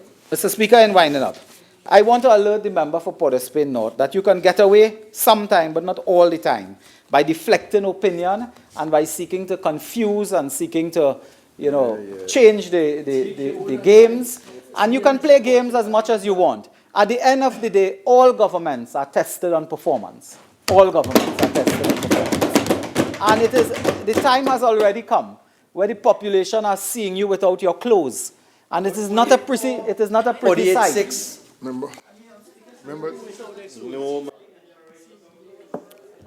Remember again, your metaphor, your metaphor.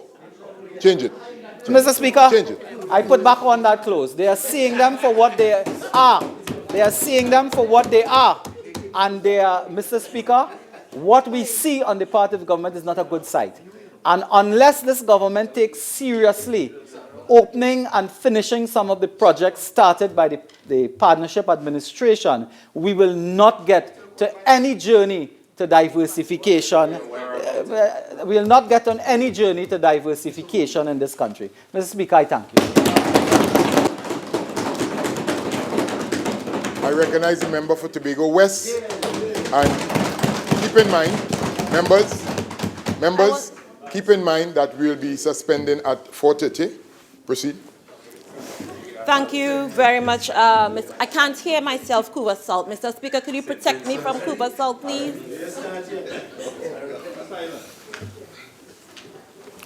Members, please, each member will be allowed to enter the debate. Right now it's the member for Tobago West. Kindly proceed.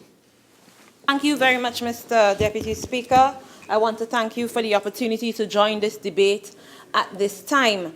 Mr. Deputy Speaker, I want to say it's always very discomforting coming to this House to listen to the now opposition speak about diversification and what we should do and what a host of things that they didn't do.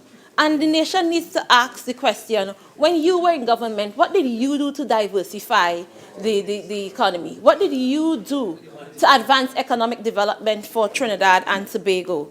It's interesting to stand here, Mr. Deputy Speaker, and listen to the opposition, because I can recall we were in opposition at the point in time when it was in 4 months that the People's Partnership government would have sent home over 10,000 people. And the newspaper records shows that. Mr. Deputy Speaker, the member for Caroni Central would have spoken about the need for diversification and so on. And the member would have been a part of the government both under the NAR and under the UNC and had more than one opportunity, pretty much several opportunities to contribute to economic diversification in Trinidad and Tobago. It's interesting, Mr. Deputy Speaker, and might I say this, heartening to sit and listen to all this talk from a previous government or opposition that during their time when they had the precise opportunity to invest in the future of Trinidad and Tobago would have spent millions to move a fire truck from the side of the road, would have done all kinds of stuff like, hoops for life and life sports, and some of these programs that would have caused much chaos, confusion, and corruption in Trinidad and Tobago. But Mr. Deputy Speaker, allow me to stand here and raise issues. I wanted to talk to Tobago first and foremost, because if you listen to the members opposite, you would believe that they have some kind of interest in tourism development in Tobago. I've listened to the outbursts from the member from Couva North, even Oropuch here today. And I want to say, I can remember returning home from school in 2008. Mr. Deputy Speaker, can you protect me from Couva South, please? And please let him know he'll have his chance to speak.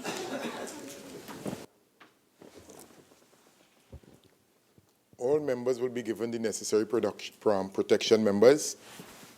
All right, and again, we are just roughly 6 minutes away from the suspension. Members, let the member complete her presentation.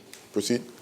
Thank you, Mr. Deputy Speaker. I can remember in 2008 when I moved back home from completing my studies in the US. And the people of Tobago, under the leadership of the then Chief Secretary, Mr. Orville London, were reaching out to Sandals. In 2012, again, Mr. London was reaching out to Sandals. Tobago had been reaching out for Sandals for years. And here we are at this point where we have engaged Sandals in discussions and negotiations are ongoing. So, Mr. Deputy Speaker, we are at a point where we could seize the moment to have this kind of development take place in Tobago. We see what Sandals has done for Barbados, for Jamaica, for St. Lucia, which is now building its fourth Sandals, and we would like, the people of Tobago would like the opportunity also to participate in that kind of development. So if Sandals is good for Jamaica, for Barbados, and for the rest of the region, why isn't it good for Tobago, a nation that has been knocking on the doors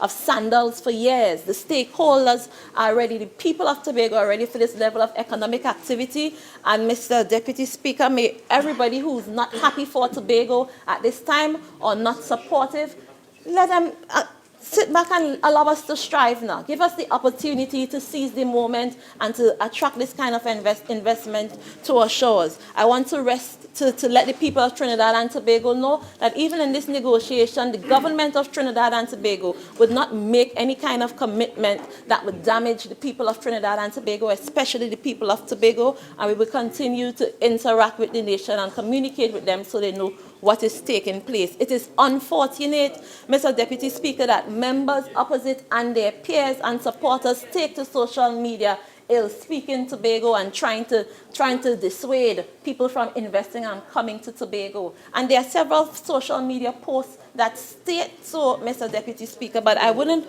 use my time to treat with them. But this is an opposition that was in government that would have spoken to, they love Tobago and they want to invest in Tobago. At the point in time when they were there, let's ask, what did they do for Tobago and Tobago's tourism? We have the room upgrade program that was instituted in 2011. Not one hotelier, not one business person in Tobago had the opportunity to participate in that program, whilst the business people in Trinidad were benefiting from the room upgrade program, Mr. Deputy Speaker. I can remember as a Tobagonian, a parliamentarian traveling weekly to Trinidad, the promises about refurbishing and expanding the Crown Point Airport. They would have cordoned that area with galvanized for years, Mr. Deputy Speaker, promising to do works on the airport in Tobago, and that was never done.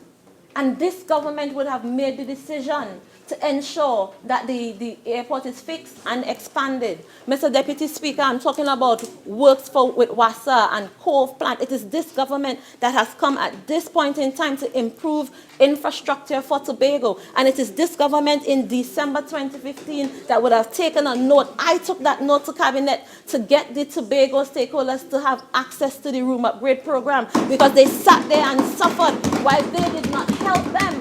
So to come here and to pretend that you have any love or any care for Tobago, I don't know who they think they're fooling. I could remember under the UNC, when the UNC was in government, it was one international flight coming to Tobago per week.